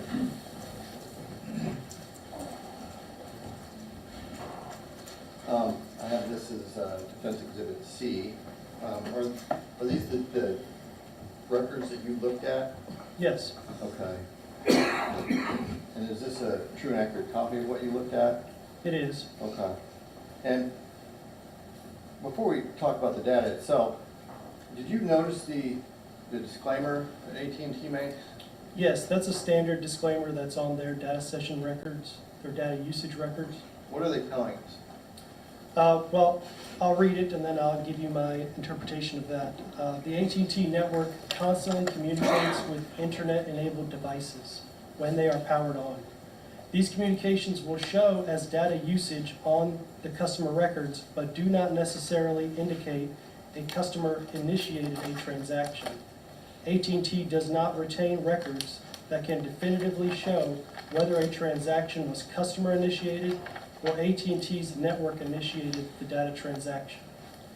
So it's pretty straightforward to me that they're saying, AT&T is saying, from the records that you see before you here that we have, we do not know as a network whether these are user-initiated transactions or they are network-initiated transactions. They do not have the data, they do not retain records that will allow them to differentiate between what is a network-initiated transaction or user-initiated. So, is that what we were just talking about? It is. So if someone sends me a Facebook message with a video, as we just discussed, and it comes into my phone, and I haven't touched my phone, and we discussed that the data is going to show up as a transfer, is that considered carrier initiated? So that would be network initiated. Network. You did not do anything as the user to initiate that. The opposite of that could be you do a Google search while using cellular data. You have initiated now that transaction. But what AT&T is saying is that they don't keep a record that says whether it was initiated by the user or AT&T. Also, AT&T is in communication with the network to test their network and for reasons that they do not express to us. But they are in constant communication with the internet-enabled device, and we do not know in the records which are those or customer initiated. Okay. Have you ever done any testing of a phone that would have no user input, but perhaps was receiving data? Yes, so in my time as a law enforcement officer, I did work a case that was an AT&T provided cell phone, and this situation was, there was an incident location where a crime occurred, and the victim's phone was taken from the scene. I received the case after it had happened, and in looking at the historical records, such as this from AT&T, the data records, I saw that there were data records that occurred after the time of the crime, and that data records existed after the time of the crime, and to me, I was puzzled as to whether there would be someone with the device or not. Well, we did find the device. The device was abandoned near the incident location on the side of the road, covered in dew, and it appeared that it had been there for a while since the incident location. That told me from that experience that it further emphasized that a phone could record data transactions while being unattended by itself. Okay. So that's a real-world example of something you already knew? It is. Okay. So you reviewed these records, and we have some bytes up and bytes down on the date of November 14th, 2023. Correct? Correct. Okay. And this is in con time, so it would have to be converted back, but this is about midnight here on this 5/24/18. So presumably these smaller bytes up and bytes down are throughout the evening. Do you agree with that?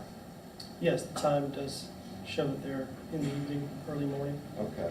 So the data that really becomes significant is the data that happens somewhere around 7:41. If we take 5 hours off of 12, that gives us 7:41. You agree with that? Correct. Okay. So we have bytes up and bytes down, which can be converted into megabytes, correct? Correct. Okay. So in reviewing this data in the morning of November 14th, after 7:41, is there any significance to that data? Just that there was data that occurred on the network. Okay. And would the size of the data be able to tell you exactly what's going on with the phone? No, there's no way to know based on how much data, what occurred on the device. And that is evident from the disclaimer as well. AT&T doesn't even know.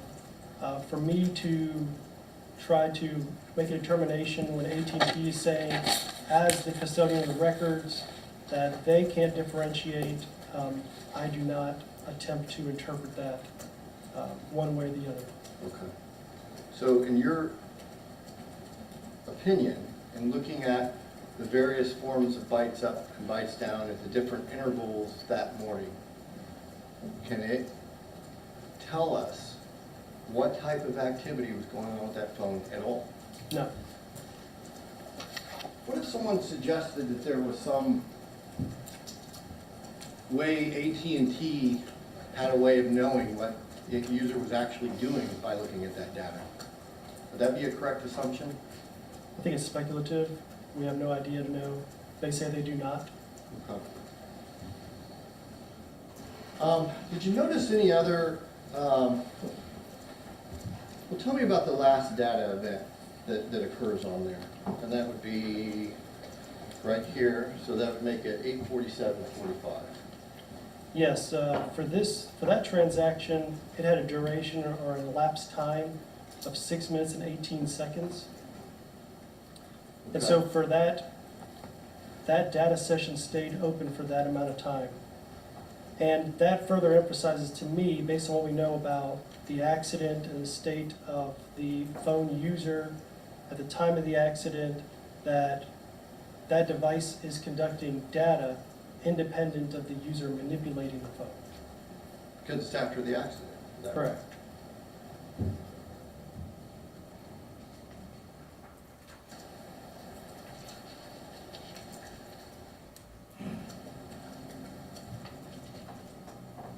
So,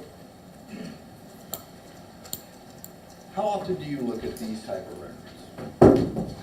I look at them on a regular basis. I would say call detail records are part of my everyday analysis. Going back from my time in law enforcement in 2015, I would say I've analyzed over 1,000 sets of records from the major providers, AT&T being one of those. And as an expert in the area of, and that would be telecom or carrier side data analysis we're talking about, Yes, correct? this is all information that comes directly from the provider. Okay.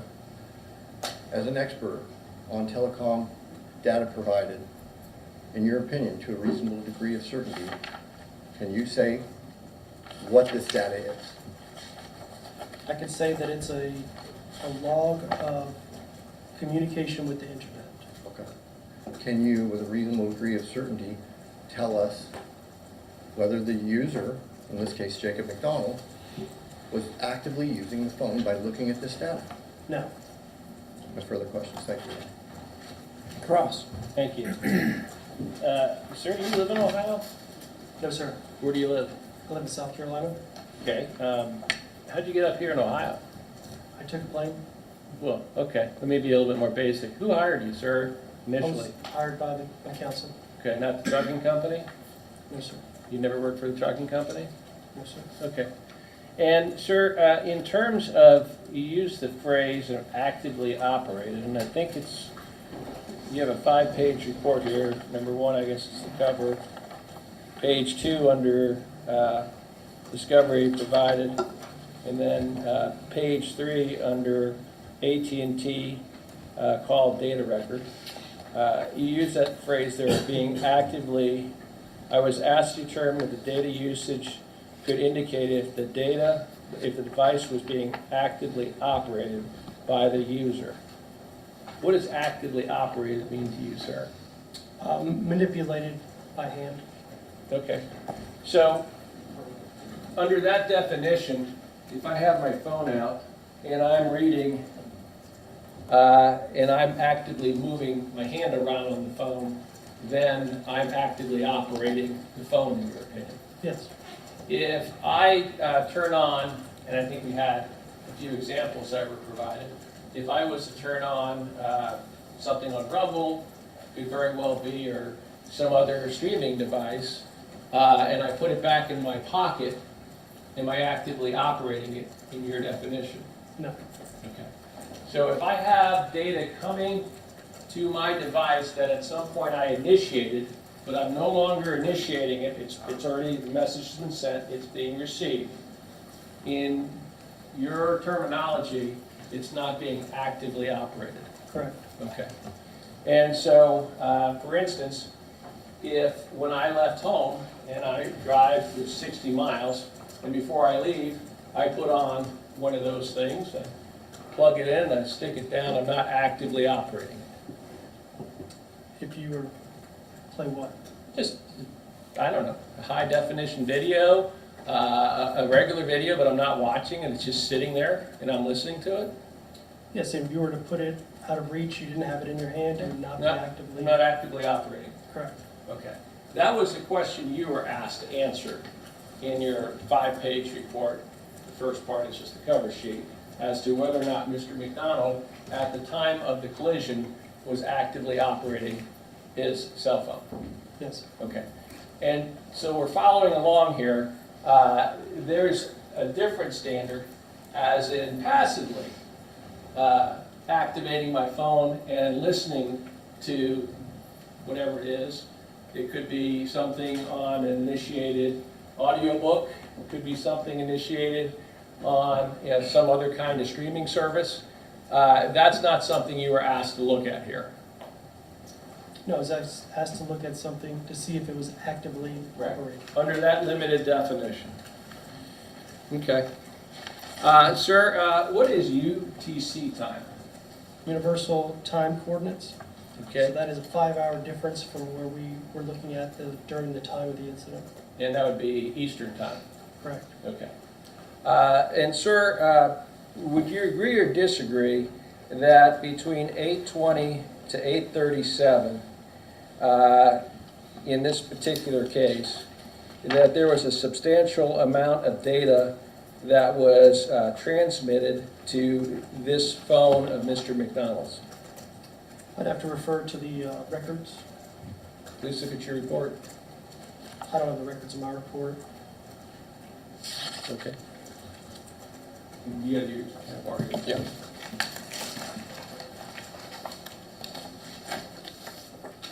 Thank you.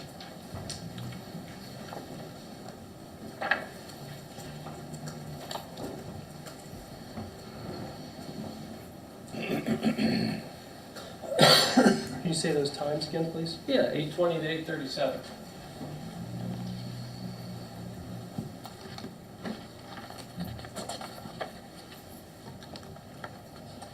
I think it's relative. So bytes down and bytes up.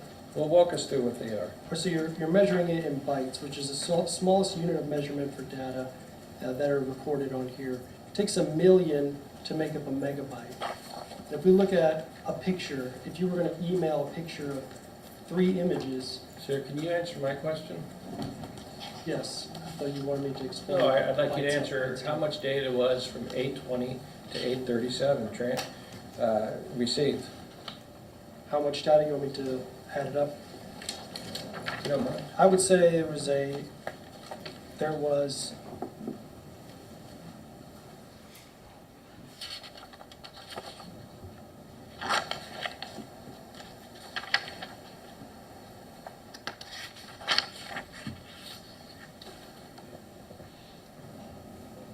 no, I can't do the math up here of how many millions of. Does it look like 203.86 megabytes of data downstream and 6.72 megabytes of data upstream? I can't say. I didn't do the math on it myself. Is that wrong? I don't know, I can't say. My point is, I can ask you what your point is. okay.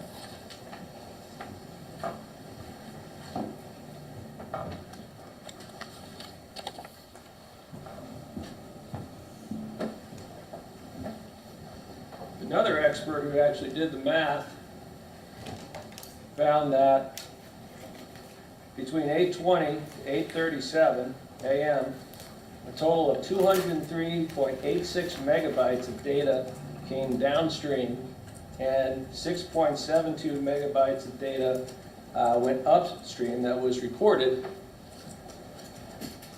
You agree with that or disagree with that? Agree. Okay? But under your definition, unless the person is actively popping away, then it's not being actively used. Correct. Let me ask you this. The best evidence of whether or not this phone was actively being used under your definition would be in the recovery of the device and a forensic examination. Correct. And you indicated that you do cellular bright is universal to most officers out there. Most officers have taken the class and they can dump a phone, they can look at that information. That would be the best evidence in this particular case. Yes. Okay. And the phone burned up. You were told that. Do you know exactly when the phone was burned up, sir? Do not. Do you know whether it was on initial contact? Do not. A minute later?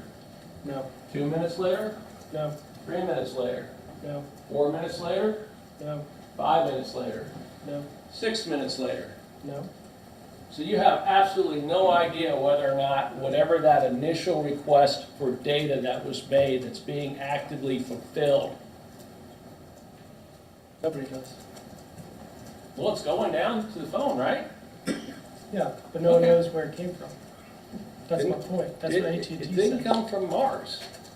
It's something that's actively on the report. That's a standard disclaimer, like smoking may cause you cancer. I believe it's a little bit different. I believe Have you what, ever worked for AT&T, sir? no, Have you ever held a job at AT&T where you received a paycheck from them? no, You ever worked for a consultant for AT&T? no. Okay. Sir, did you review the NTSB material in this particular matter? No. Were you aware that the NTSB issued a report in this matter? No, I was asked to look at the discovery which I named. Okay, so then let's go through what exactly you looked at. Okay. Did it include more than just the phone records? No, Okay, what else did you look at? no, it did not include more than just the phone records. That's it? When I did my report, I looked at the phone records.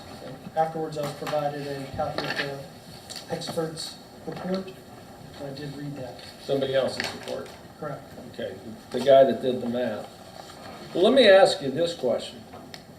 In terms of what is considered high definitional streaming video, do you know what that looks like in terms of megabytes of data per minute? No, Would you know that AT&T, in one of those non-disclaimers, finds that it's 41.7 megabytes of data per minute? okay. You didn't know that? Was that not on the report that you saw from AT&T? I saw the report from him. It's not in the report from AT&T, no. Okay.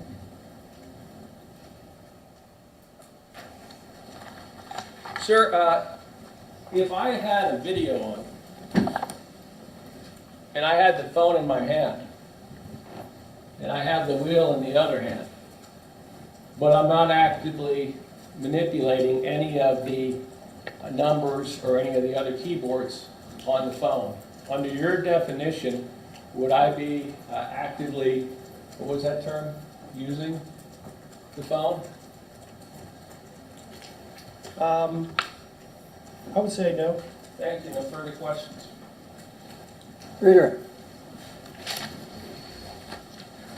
You're asked about the data between 820 and 837, being 200 megabytes. Does that have any specific meaning to it at all? No, Is it indicative of a particular type of use? no, that's the point by AT&T's own disclaimer. They're stating that they do not know what occurs and whether or not it is AT&T network initiated or customer initiated. So that 203 megabytes from the NTSB could have been initiated by AT&T. Yes, Okay. And it really doesn't matter who's doing the math. It still doesn't tell us what the data means, correct? correct. Looking at the speeds and the amount of data really doesn't tell us what we're looking for to answer that question, because we don't know how much came from either source. So of that 40 gigabytes or megabytes, excuse me, then we don't know that that came from the user or AT&T's network. So analyzing that really has no bearing on whether it was actively used. Okay. And again, you look at these records on a daily basis in your current work? Yes, Okay, this is something you analyze the carrier side records, is that correct? yes, Something you do on a daily basis? yes, Have you testified in court about this before? yes. Okay. And so, with regards to when the phone burned up in the truck, you're not opining to that, are you? No, Okay. I believe that you did make a distinction that there was a data transfer or session, as you call it, with the carrier roughly about the time of impact, which continued on for another 6 months. correct. And you're not saying that tells you when the phone burned up, are you? No, You're just saying that, I believe you said it was highly unlikely that the individual was actively using the phone because the accident had already happened. Is that what you're Correct. saying? No further questions, thank you. Recross. What you established is a forensic baseline for determining whether the phone was in operation. I don't make that distinction. You never established a forensic baseline of use of Mr. McDonald's phone in this case? There's no way to know. We don't have enough information. You don't have enough information. In There's terms of the 203.86 megabytes, that was actually in the state's expert's report. Were you aware of that? Yes. Okay. Thank you, nothing further. Is there there's no way to tell without the phone what apps were open, or anything like that on there? Yes, Your Honor. There's no way to tell. These transfers of data from the phone to the carrier internet. If I have an email, let's say I get up in the morning, I drive to work, all my apps are closed out. And in between my home and work, I get 10 emails. Is there communication, and I don't open them up until I'm here, not reading them? Is there going to be data from the Yes, Your from Honor. the carrier to my phone saying, hey, you got an email at 7:01, one came in at 7:07? Yes, Your Honor. You're going to see that data traffic You are. even though my app is closed? Exactly. Is the data going to be different size based on what's transmitted? Yes, Your Honor. If I say to Siri, open my Audible app and play whatever book, is that considered active use? I wouldn't say so, Your Honor, because you're not actively manipulating the device. You'd be operating it with your voice. So I wouldn't say that'd be active use. So if I do an Audible, either the app Audible, listen to a book, or I play music through YouTube Music, is my phone, are those songs and that data being transmitted as I go down the road, or does my phone catch it and store it and play it as I? It's a good question. So if you were actively streaming, then it would continue on as you go down the road. If you're accessing a database that has the songs on it, you may download those one time and then play them without using data for that transaction. But the data that comes in as you are listening to music driving down the road on Spotify or Pandora, for instance, is constantly using data.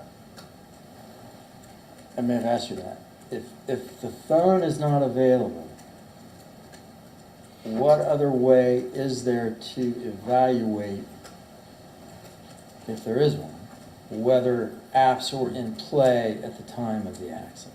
There's nothing. Your Honor. There's no cloud storage? The cloud will have a last backup. The cloud will not have, depending on your settings in your device. So there could be a cloud backup that exists for that time period, depending on the last backup. That data could appear to show you the snapshot of the device at that time, depending on the settings you set. A lot of times the cloud backup, in this case being an Android device, would have those items backed up that you would put onto a new phone. They wouldn't have application information, more like contacts, pictures, and that sort of thing. Would the app itself have that information?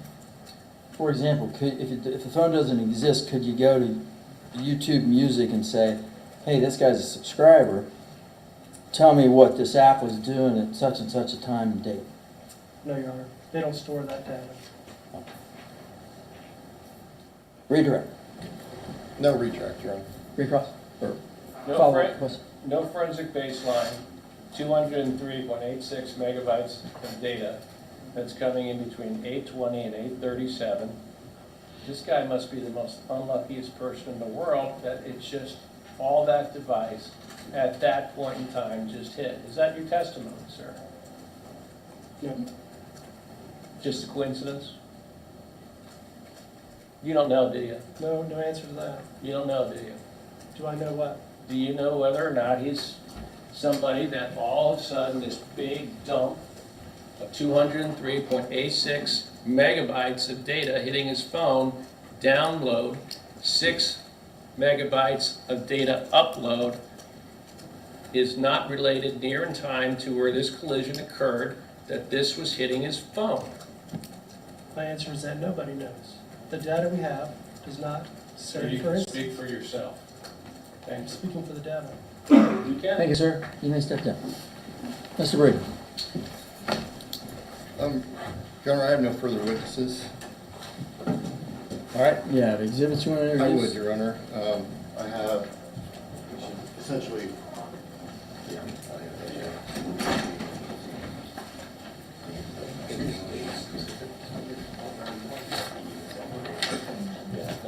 okay, I have exhibits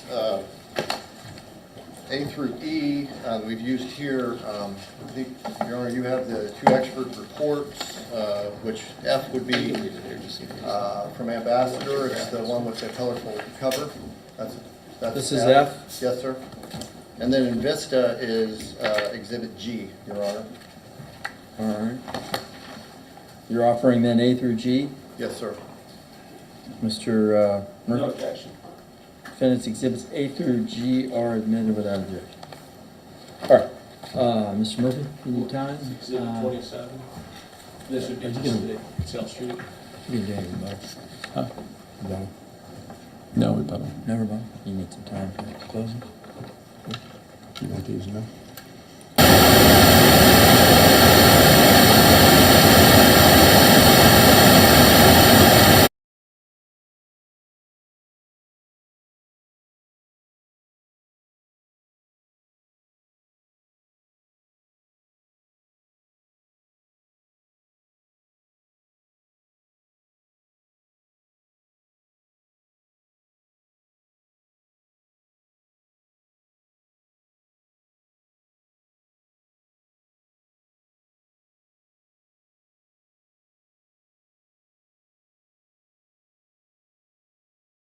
Mr. Murphy, does the state have any rebuttal that we'll be introducing? No rebuttal, Your Honor. All right, then let's take a break, 15 or 20 minutes. I'll let the lawyers gather their thoughts, prepare for closing arguments. We'll come back for closing arguments in about 15, 4:20.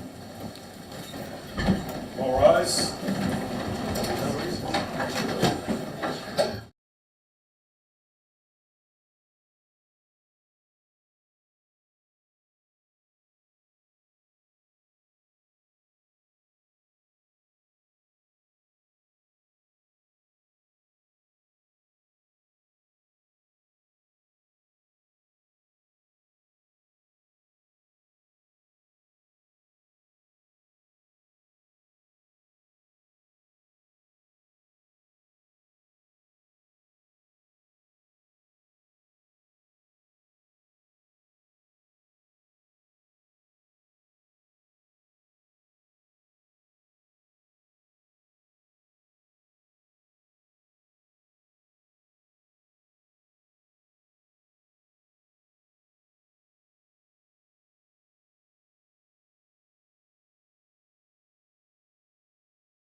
Don't forget I have some.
Rise, right side.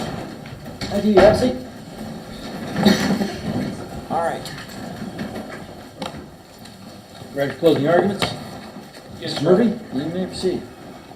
Thank you, Your Honor. Very good. Yeah, the interesting thing here, Your Honor, is you've heard all the evidence in this particular case. You've had a chance to listen to the witnesses. There are a number of exhibits in this case. there's some issues of law that need to be discussed a little bit, especially in these particular type cases. Like most cases, there's usually direct and circumstantial evidence.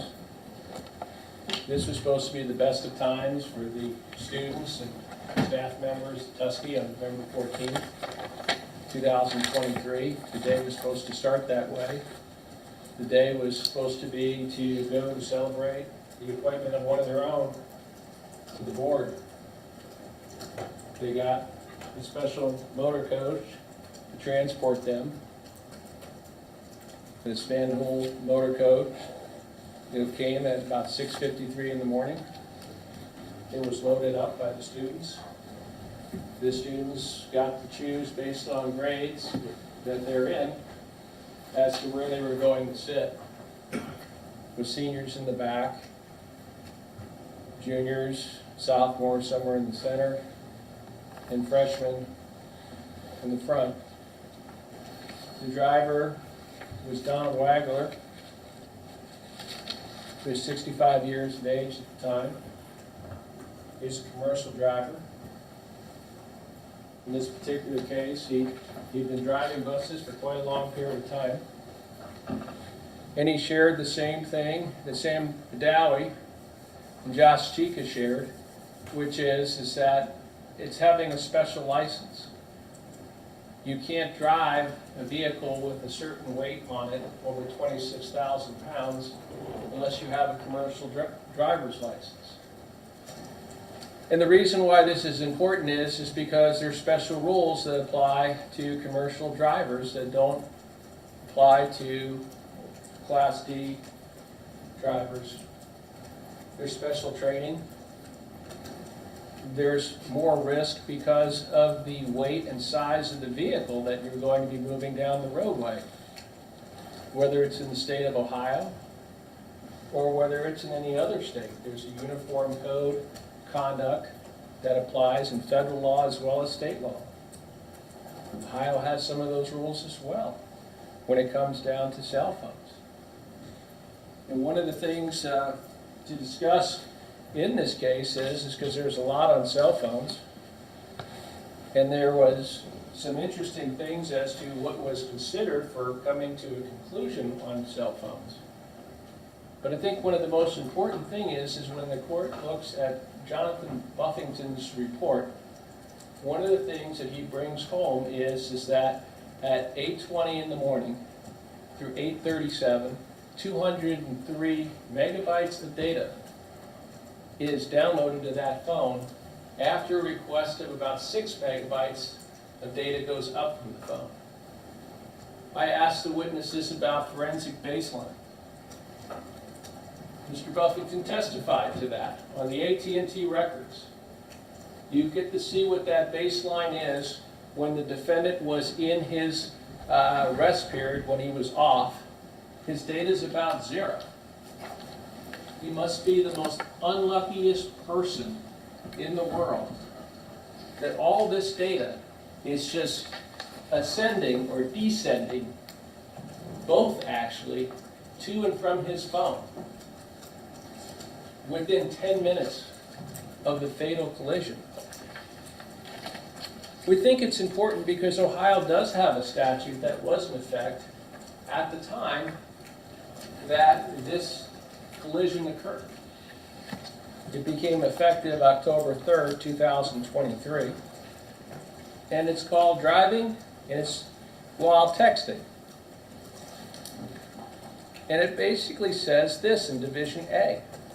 No person shall operate a motor vehicle on any street, highway, or property open to the public for vehicular traffic while using or holding an electronic wireless communication device. The reason why I only read those two, there's others, or physically supporting with any part of the person's body. And of course, when you look at the Spartan nature of the interior of this truck, most likely you are holding it. And that is because the defendant's expert has only one standard for actively using. You literally at the time have to be punching something into it. That may be the law in South Carolina. That may be the law in New Hampshire. It may be the law in Michigan. But in the state of Ohio, that is not the law. The 5th District Court of Appeals had the opportunity in a decision that is State versus Havens, 2024 Ohio, 2204. It was decided on June 7, 2024, that said that the state's obligation is only to prove those aspects in Division A. The state has no obligation to prove any of the other aspects as to whether or not they have an earpiece in, or whether or not they're using it for navigation, or any of those other things. That's not the state's burden. So with respect to the defendant's expert and to the presentation that was put on regarding what something was actively used, it does not mean that the person at any particular moment in time has to be punching things or data into a phone. It means that they're just using it. And we're not talking about a small amount of data. The testimony is that that data that's coming in is high definition data. We're very close to it. I think it's 41 megabytes, and 40 was actually what was coming in. We heard a lot of things about other sources. The phone was being used. And why is that important here? Well, as the Van Hool bus and the Tuskegee students had passed exit 117 and were moving forward to Columbus, there was a line of vehicles. And I know that there were some statements about whether these vehicles were stopped or moving. They all were moving. And that is just because in 2025, most vehicles are equipped with some kind of forward-facing video cameras. And in this particular case, Sam Badawi had one of those in his vehicle that was trailing behind, as well as the Volvo driver in the front. Trooper Grimm had a body cam. And you could see that an accident that was further up the roadway that he was at was clearing. And one of the first things you see on the body camera is that you see him looking back, and you actually see the plume of smoke coming up. The plume of smoke is something that Trooper Grimm immediately called in for ambulances and emergency response vehicles to go to that location. And when he arrived at that location, his body cam shows what had been unfolding. Prior to that time period, the defendant, who's driving in a particular truck, a 2019 Freightliner, that is not equipped with any kind of lane avoidance or collision systems, that is not equipped with any kind of cruise control that varies based on other vehicles, is heading down the roadway. The sun is to his back. The weather is perfect. There's no ice on the roadway. It's a beautiful day. There's no adverse weather conditions that he had to contend with. As he moved down the roadway, the video camera system from Mr. Badawi shows him pulling away. His last ELD mile per hour figure, besides 0, was 74.7. The speed limit was 70. The vehicle had nearly 50,000 pounds of weight to it. It was carrying 24,000 pounds of battery, lead-acid batteries. He crossed under a bridge with a van in front of him that started moving away immediately into another lane. In front of that van that moved away was a 2015 silver Nissan Murano. It had 3 people in it. That vehicle was slowing down but moving. In front of that was the Van Hool bus, which is 11 feet 6 inches tall. It doesn't get any clearer than that. There was no visual obstruction to seeing that bus on that roadway. In front of the bus was the 2006 Toyota Highlander operated by Mr. Wolverton.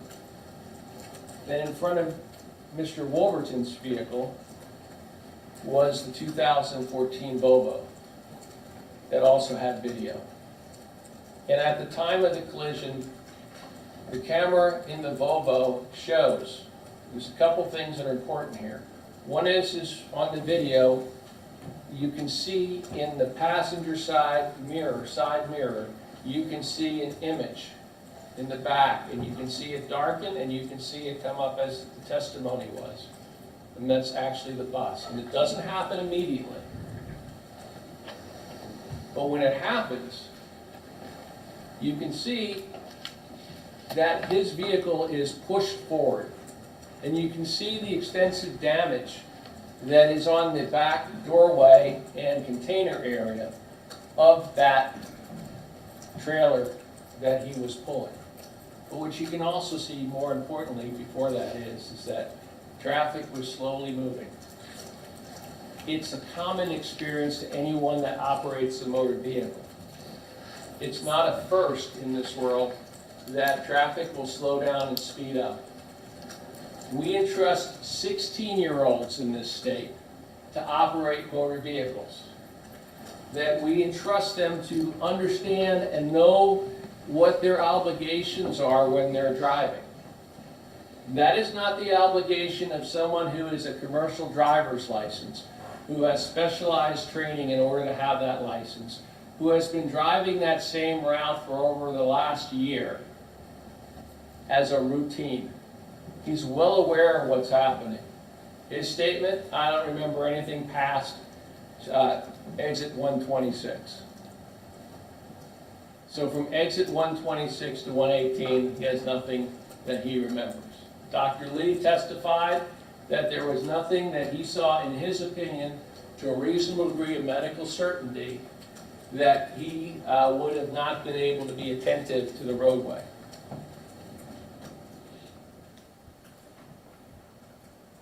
And at that time, what's going on is all this data has been sent up from his phone and is coming down from his phone.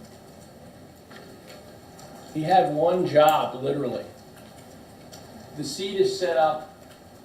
It's not meant to be sarcastic. It's not meant to be diminutive. It's the obvious. The seat in that cab is set up for the driver to look forward. There's no center console between the driver's position, I'm looking for a word, your console, between the driver's seat and the passenger seat. It's an open space. They have a radio that looks like it's from the 1990s. Some of us would know what those radios look like. They're terrible. There's really no place for this person to put a phone other than a cup holder. That's it. There's no way that he had access or had any ability to use that phone under the rules that he signed as an employee in 2020 for the company. You can't use it. In fact, if we call you, you have to wait till you're off the road. And yet he's getting high definitional quality video. The most important time frame starting at 8:20 to 8:37. And when their expert was on the stand, And he says, well, I didn't measure the distance from the bridge to the area of impact, which is typically and traditionally what is referred to as an area of impact, but not in this case. That is because the area is so pronounced that they can tell exactly where this happened. And the photographs in Exhibit 23 show this area with clarity. You had a truck that Trooper Jasper has a low speed of 72, he said, which their expert said was the best estimate. Asked about the ELD speed, he's like, yes, that's within that range. The speed limit's 70. The speed that he hit the Nissan was 72 miles an hour at minimum.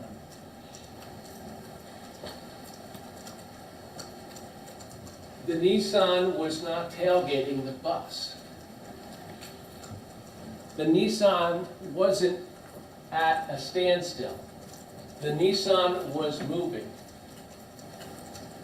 The impact was so over the top, brutal, that his semi literally went over and pushed down onto the roadway, the Nissan, and literally took the top part off of the roof line of this Nissan. And what's the most telling on this is that there's no evidence that he had any braking whatsoever prior to this event. The testimony is not disputed. That question was asked directly. There is no evidence that this person applied their brakes, a professional driver with years of experience, who had one job, and that is look forward and out that windshield. Hit his brakes. And how do we know that? In addition to the different ways that Sergeant Jasper figured this out. From the distance he measured from the bridge to that point of impact is 800 feet. The testimony of their own expert, 6.5 to 7 seconds at 72 miles an hour, which he believed was 105 feet. It's 105 in a couple decimal points, actually. Every second he wasn't looking out that window. And on a step-by-step basis, there was nothing that prevented him from doing that. His training, his obligation, he's aware of that. You heard testimony from Josh Jacob, who said, I put the vehicle in the ditch. Well, how would you know? I was watching the road. That's what professional drivers do. They watch the road. That's their one job. Their one job is to make sure that they can bring their vehicle to a stop. Sam Badawi said that. Sam Badawi said, well, yes, I have the entirety of the automatic brakes, the collision avoidance, the side impact detection. I also have the cruise control that is modulated by speed. And in fact, my company takes it so seriously that even if there's not a collision, that they'll still deduct money from me if I get too close to another vehicle. And why is that? Because like every other profession, they demand professionalism. They just don't give that license to a 16-year-old. As far as the bus driver is concerned, yeah, the man's a hero. The man lost a leg. The man basically, we were talking about perception time and reaction time. The man almost immediately turned the steering wheel of his bus to the right. And that's the only reason Mr. Wolverton is still with us. With a a broken leg at the time, he still managed to get off the bus and open the doors, and testified that he was the last one off the bus. He lost that leg as a result of this. You heard from Bryn Goodell. The only reason that she was alive and is alive today is she never made it to the bathroom, into the bathroom. Because if she did, she'd be dead. The reason she's alive is because Josh Chica came across the roadway, helped pull Mr. Wolverton out of the vehicle with Trooper Grimm, went on the bus, pulled numerous people off the bus,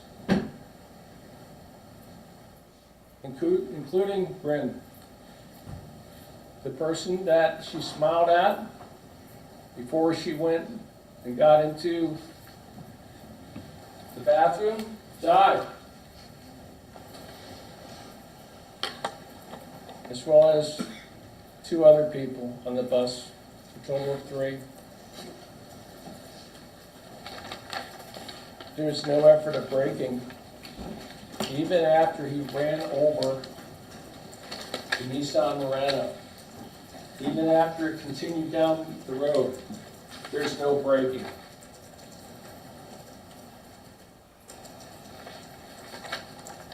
When they looked at the steering column, it was broken in a straight position. There was no effort to turn. And the one photograph that Mr. Mann took before police arrived shows the defendant outside of his vehicle with his hands, Exhibit 3, his hands in the air. Absolutely no idea what happened.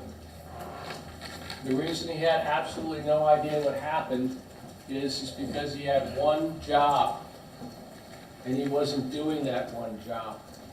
He wasn't looking at the road as a professional driver is required to do. Your Honor, there's 3 different groupings of charges in this particular case. The first grouping goes to aggravated vehicular homicide. This encompasses the 6 people that lost their lives. 3 of them on the bus, all 3 people in the Nissan Murano. The next charge is vehicular assault, next grouping of charges. Both groupings of charges of aggravated vehicular homicide and vehicular assault require the state to prove that on the 14th day of November 2023 in Licking County, Ohio, the defendant did recklessly cause the death or serious physical harm to the individuals that are here. The court has stipulations that the state and the defendant have entered into. Those stipulations say that the defendant concedes that he is the proximate cause of what occurred here. The defendant concedes that it happened in Licking County on the date and time as stated in the indictment, and that the death and the injuries resulted from his conduct. The defendant is contesting whether or not his conduct was reckless, which is what the state is contending, or whether his conduct was only negligent. There is a difference. Perhaps the best difference in the most on-point case is State versus Beard. It was decided by the 8th District, January 18th, 2024. The citation is 2024 Ohio 161. And what this case talks about is a person who was driving a dump truck into a construction zone, that after he dumped the load in the zone, failed to lower the bed of the dump truck and drove out from the dump truck area, or the construction area, onto the roadway. He then got onto a ramp and he hit a sign with the raised bed of the dump truck. That sign fell and killed somebody in a half-ton pickup truck. And what the court spoke about in this particular case is the known risk of driving with the bed of that truck in the upward position. What we're talking about in this particular case under the definition of recklessness, which they also define, is a person acts recklessly when, with heedless indifference to the consequences, the person disregards a substantial and unjustifiable risk that the person's conduct is likely to cause a certain result or is likely to be a certain nature. Person is reckless with respect to circumstances when, with heedless indifference to the consequences, the person disregards a substantial and unjustifiable risk that such circumstances are likely to exist. That is within paragraph 14 of the Beard decision, as well as in Ohio Revised Code section 2901.22C.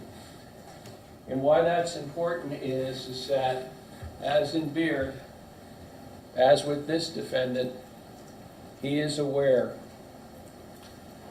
in two separate circumstances that, even independent of each other, but more so when combined with each other, especially after he signed the documents, especially after he went through the training, that when you close your eyes for 6.5 to 7 seconds and you're not looking at the roadway because you're distracted,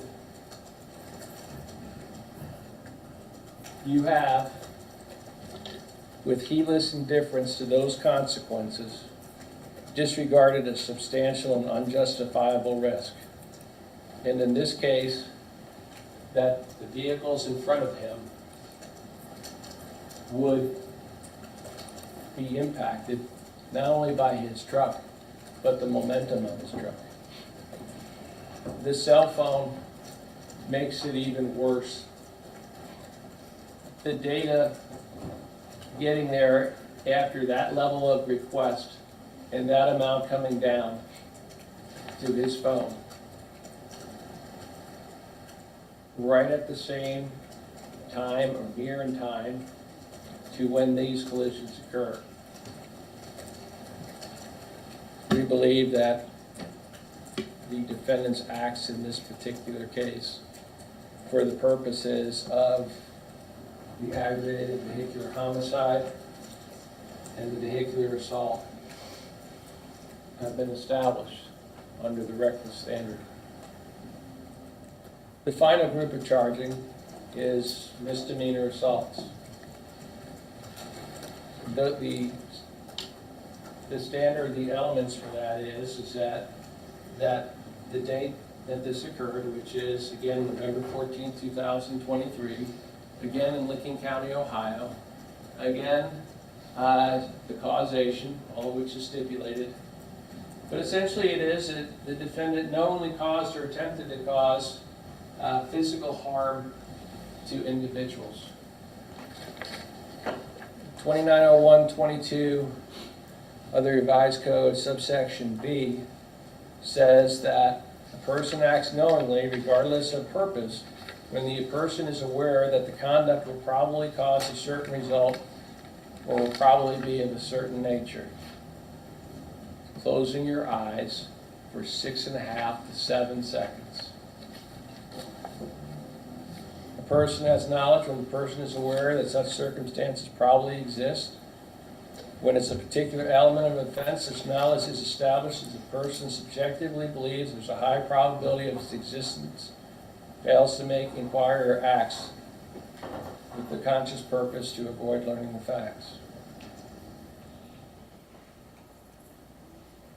We heard from 3 professional drivers.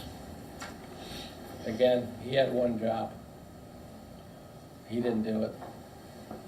It's part of the training. It's part of the requirement in order to do this.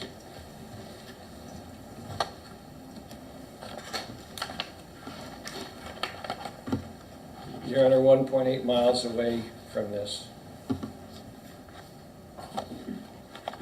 This truck was at 74.7 miles an hour, accelerating from 71 miles per hour, going up a hill. He wasn't driving on cruise control. He had his foot on the pedal, and he had his eyes someplace else. Thank you. Thank you, Mr. Murphy. Mr. Brady, your closing remarks. Thank you, Your Honor.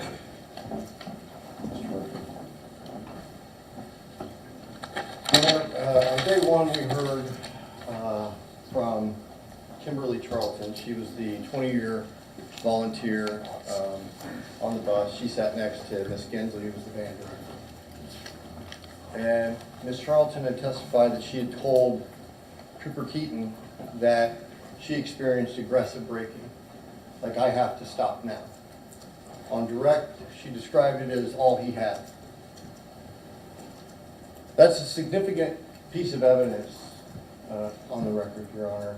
And it's backed up by Stephen Tripp's testimony that he's studying for his master's degree, he's engrossed in his studies, and there was an aggressive braking that caused him to lose his concentration on his studies and look up. Between these 2 pieces of testimony of the witnesses on the bus describe an aggressive braking event.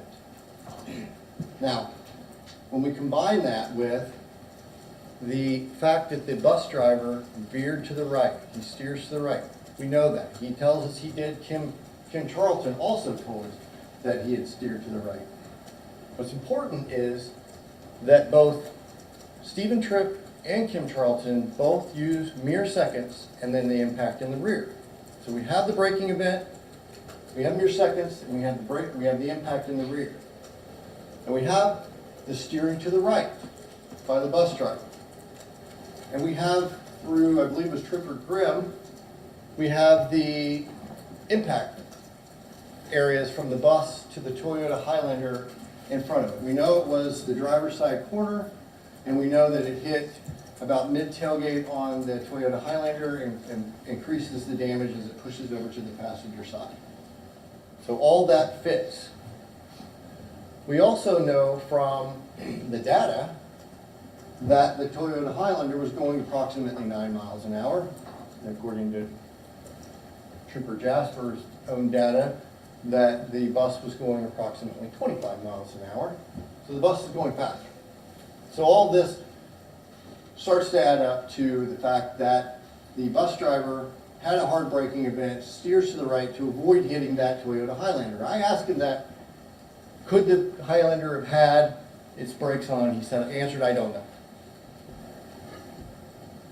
So we talked at length about the Volvo in front too. We spent a lot of time on the Jake brake, the fact that it allows the truck to slow along with the transmission once engaged.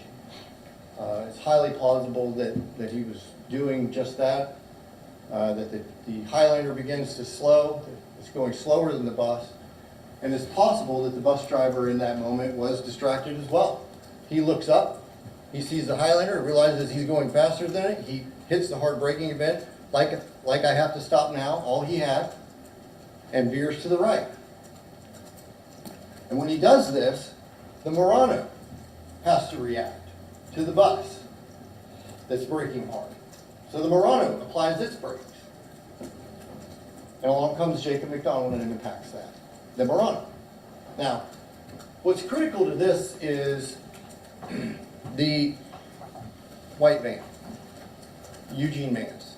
This is a critical piece of evidence that's been left out on every single solitary reconstruction chart, never accounts for the white van. And it's significant in two ways, Your Honor. It's significant because, as we've seen from the Freightliner video behind, that Eugene Manns comes out of the right lane into the left lane. He doesn't do it aggressively, he moves over. It indicates there's not an immediate threat in front of him. He doesn't yank the wheel over. He moves out. Jacob McDonald's coming up next to him. And when I asked Eugene Manns, you were flowing next to him, he says, yes. We talked about the silver metallic piece, and I played it back a couple of times. And after that, I said, that's when you heard the loud boom. You were flowing next to him. He says, yes. Now, Eugene testifies that he heard the boom. He looks out his window to the passenger side and sees the truck hitting into the bus. And then he looks back, and he describes it as a burgundy SUV, which is the Toyota Highlander, and takes evasive maneuvers. What's important about that is I asked him, did you take evasive maneuvers before you saw the SUV in your lane? He thought about it for a moment and then said no. That's critical, Your Honor, because if he's flowing next to Jacob McDonald, not taking any evasive maneuvers, and we have this hard braking event from the bus which causes the Murano to brake, and the semi impacts it, which he hears the boom, and now 1.5 seconds, that's in video, that's indisputable, that from the impact, we've all agreed frame 33's impact. 1.5 seconds later, he begins to veer to the left, which means the burgundy SUV, really the Toyota Highlander, is in his lane. It's 1.5 seconds. And that's important on a twofold. That sequence of events. One, it furthers the theory that in the very beginning, that the bus broke hard, like I have to stop now, and veered to the right because he would almost hit that Highlander. That was the hard braking event, which caused the Murano to hit the brakes, which caused Jacob, who at the time was likely looking out the window or doing something where his eyes were not on the road, and he impacts the Murano. But what's critical about that moment is Eugene Mann's van, his white van, is flowing next to him. Twice I asked him, he's flowing next to him, and you can watch the video. Then that means that he's behaving in the same way that Jacob is behaving at this point in time. That neither one of them are behaving recklessly. You would have to say Eugene was too. He doesn't take evasive maneuvers for another 1.5 seconds until that burgundy, until he hears the boom. 1.5 seconds later, the burgundy SUV comes in his lane. That's very important. Now, I asked Sergeant Jasper, is it possible that he, after the impact of the Murano, did he not have the faculties to hit the brakes? He agreed, that could be possible. That large impact. Now, we've heard about distracted driving. There's lots of scenarios that go on there.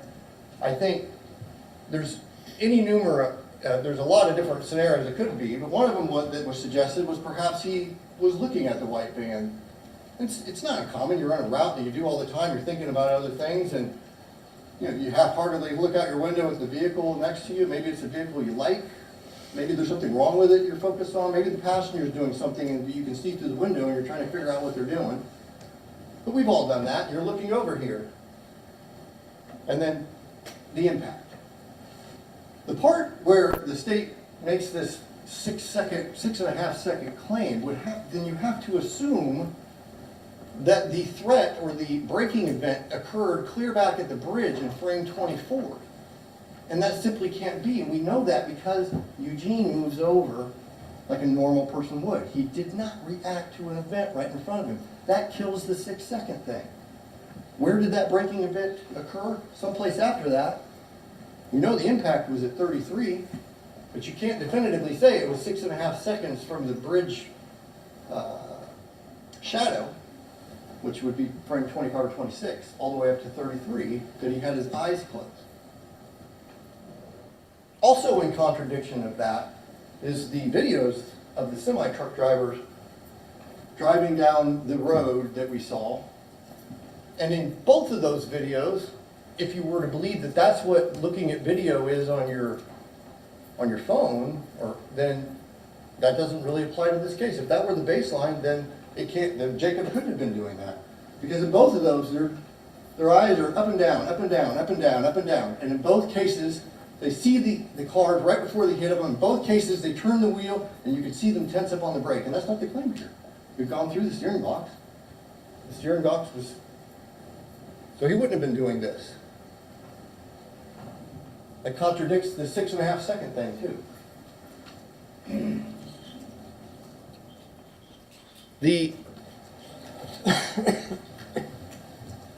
Up to that point, Your Honor, we know that there's no reason to disbelieve Kim Charlton and Stephen Tripp. And the evidence, the physical evidence lines up to that. That was a hard-braking event, and he went to avoid that Highlander, and with only 1.5 seconds before Eugene makes that invasive maneuver, it means that bus had to be right on that Highlander at the time of impact. He had to have been. It's only 1.5 seconds before it gets pushed into Eugene's lane, and Eugene's going to avoid it. He had to have been right on that thing, which explains the hard-braking event. Then we have the EDR data from the Nissan, which cannot be relied upon. We spent a great deal of time with that, but we have two problems with it that still have not been explained away. One being that the physical evidence demonstrates the Nissan was 40 feet from the bus. I believe that was State's Exhibit 26 that shows the point of impact on the pavement. After the first impact, which would be Jacob's semi hitting the Nissan, the first event is triggered. And that's the one that says the 57-mile-an-hour delta.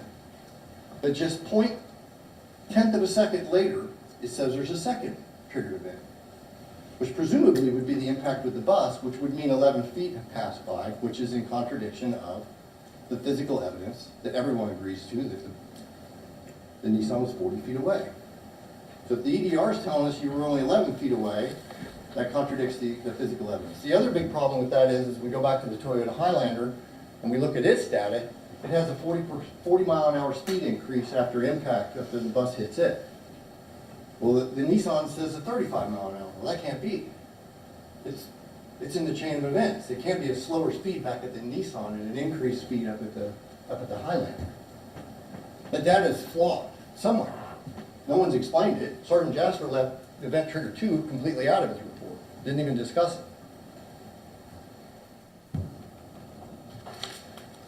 When we get to the cell phone data, without the cell phone data, with that as a plausible explanation of the events, that there was a heartbreaking event that occurred after Eugene moved out of that lane, like a normal person would, occurred someplace in between those frames up to frame 33, which is very plausible, that Jacob McDonald was looking out his window or looking at someplace in the cab. In fact, I believe I asked Sergeant Jasper, could he have been doing a flexing routine, and his response is that it could have been any numerous of things.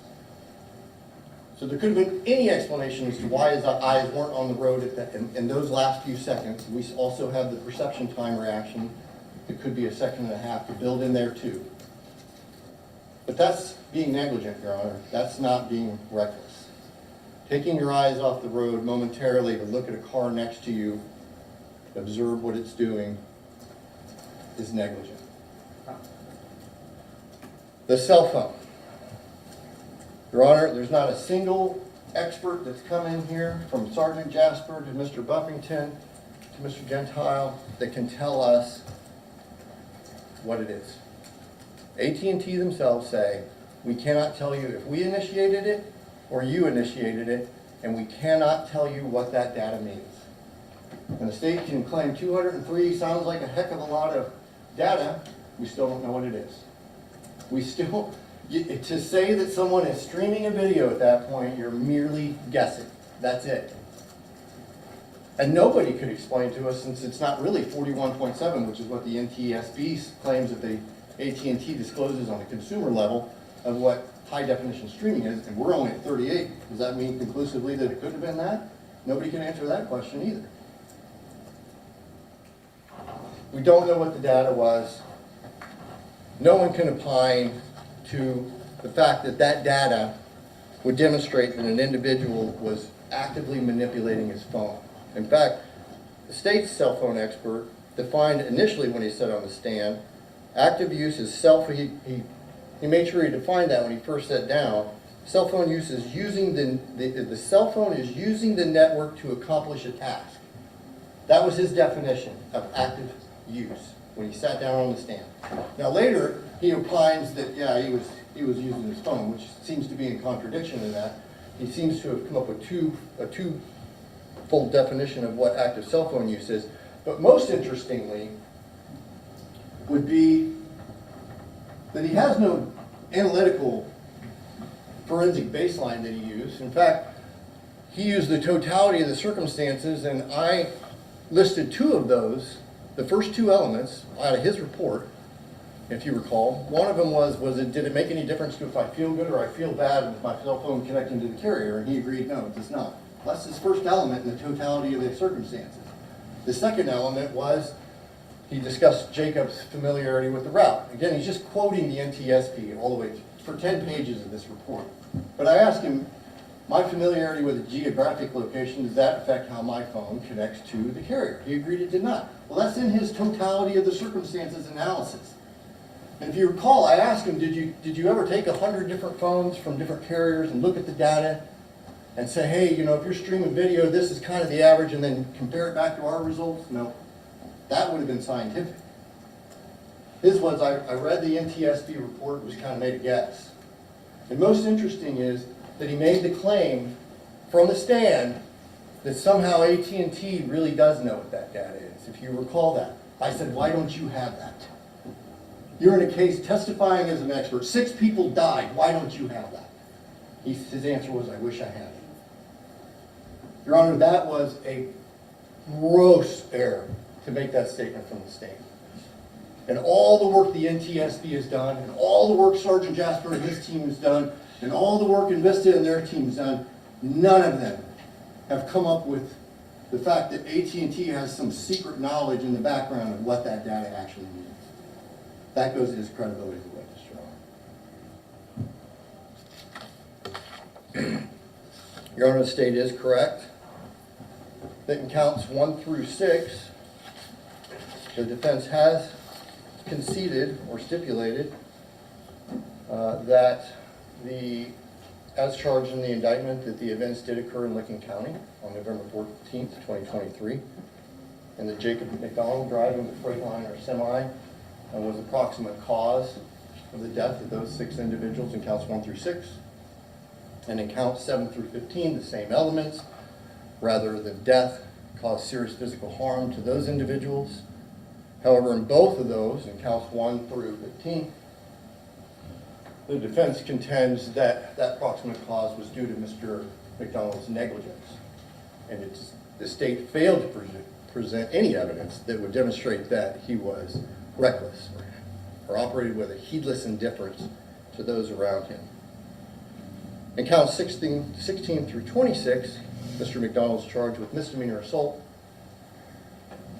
The defense acknowledges that individuals after the fact of the accident were harmed. However, we contest or deny that Mr. McDonald did knowingly harm those individuals. Thank you, Your Honor. Thank you. Rebuttal? Thank you. There are no names. To start out close by talking to Jervis about that both myself and Mr. Brigden, who's a very good lawyer, will tell you this is what we believe the evidence is. Please utilize your own memory, review your notes carefully, decide the issues in this particular regard. One of the most important issues is subjective versus subjective. And the state talked about objective evidence on the facts that were brought before the court. Subjective evidence that the vehicles are moving. There's objective evidence that from the sight line, the defendant had absolutely no difficulty, had the defendant been doing his one job, looking out the window to bring his vehicle to a stop. It wants to cherry pick testimony from Mr. Charlton, Mr. Tripp. In fact, I think Sergeant Jasper said it's pretty evenly split as to what subjectively folks on the bus were doing, other than the driver. And that is because what they were doing on the bus was as they were getting ready to celebrate going to the Columbus Convention Center. They were not there to document what was about to happen. Mr. Tripp had several jobs, actually. He was there as assistant band director. He wanted to work on one of two parts of his master's degree, one down and one back that he's working on. And he also has to, keep an eye and make sure that, the noise level and things on the bus stays at room temperature, maybe, so to speak, is the best way of saying it. In terms of the bus driver hard braking, we have objective data that that isn't the case. That there were 2 recorded and logged hard braking events, one in September and one in August. The bus didn't record a hard braking event on November 14, 2023. That's objective. As far as trying to place the blame on Mr. Mann, or say that somehow he only had 1.5 seconds because of what Mr. Mann did. The video, Sam Badawi's video, as well as the PowerPoint where you can watch slide by slide, objectively shows that that's just not accurate. Mr. Mann had no difficulty bringing his vehicle to a stop, other than the fact that he had a Toyota Highlander coming at him because of the conduct of the defendant. The man's a hero. 6.5 to 7 seconds is what we see on Mr. Dowley's video, PowerPoint, that their own expert agreed on the stand that he would have that time. 11 feet 6-inch bus in front of that. You didn't see any of those things? You weren't able to bring your vehicle to stop on those kind of weather conditions? He wants to talk about videos. I think he missed the point of the videos that Mr. Buffington had. And the point of it is that when the brain is engaged in doing one activity, and then you want your brain to also do another activity, and also do another activity, Mr. Tripp was doing at least 3 of those. It's very difficult then to break from those activities and then visualize and react. And why that's so important is that you see these 2 trucks in those videos are able to maintain their lane, just like the defendant was. You see them looking up or down, at least in the one. The other one, you see the hand on the phone. And what's happening is that you're so focused on the phone that you're actually looking short. You're not looking distances, you're not perceiving distances, you're just looking up short and you're going back to what you're doing. And with all due respect to the data, well, we don't know what app he was on, or we don't know what he was doing. Or how do we know that it was queried? We know it was queried by him, which is the definition Mr. Buffington gave too. Ohio would utilize both of those. If you query the network from your phone, whether or not you crash at that moment, or whether or not 203 megabytes of data come down the line and you're watching it down the road, doesn't matter. You queried and you are receiving data. And it's not an email. An email doesn't contain that amount of data going to his phone. Well, How do we know then about the EDR for the Nissan? Well, he said he had an Excel sheet and he didn't bring it with him, so I showed him one as to when the events occurred, because he presented an argument that it was twisted, and therefore it was unreconcilable. So then I showed him Exhibit 27. What I was waiting for him to do is to recognize that one of these graphs was in miles per hour and the other was in kilometers. And he was confused, he couldn't answer it, but they did line up. And he said, well, they line up, but they're not consistent with this table. You've only selectively looked at a specific point. You haven't looked at the totality of what's going on here. And I think that's pretty much came from both their experts. Their other expert had such meaningful insight into the phone records. He said, hey, I read the disclaimer, that's what I'm going to say. Can't really comment on anything else. I did, one field thing with AT&T. Don't know what their thing is other than I see this here. That's not an expert.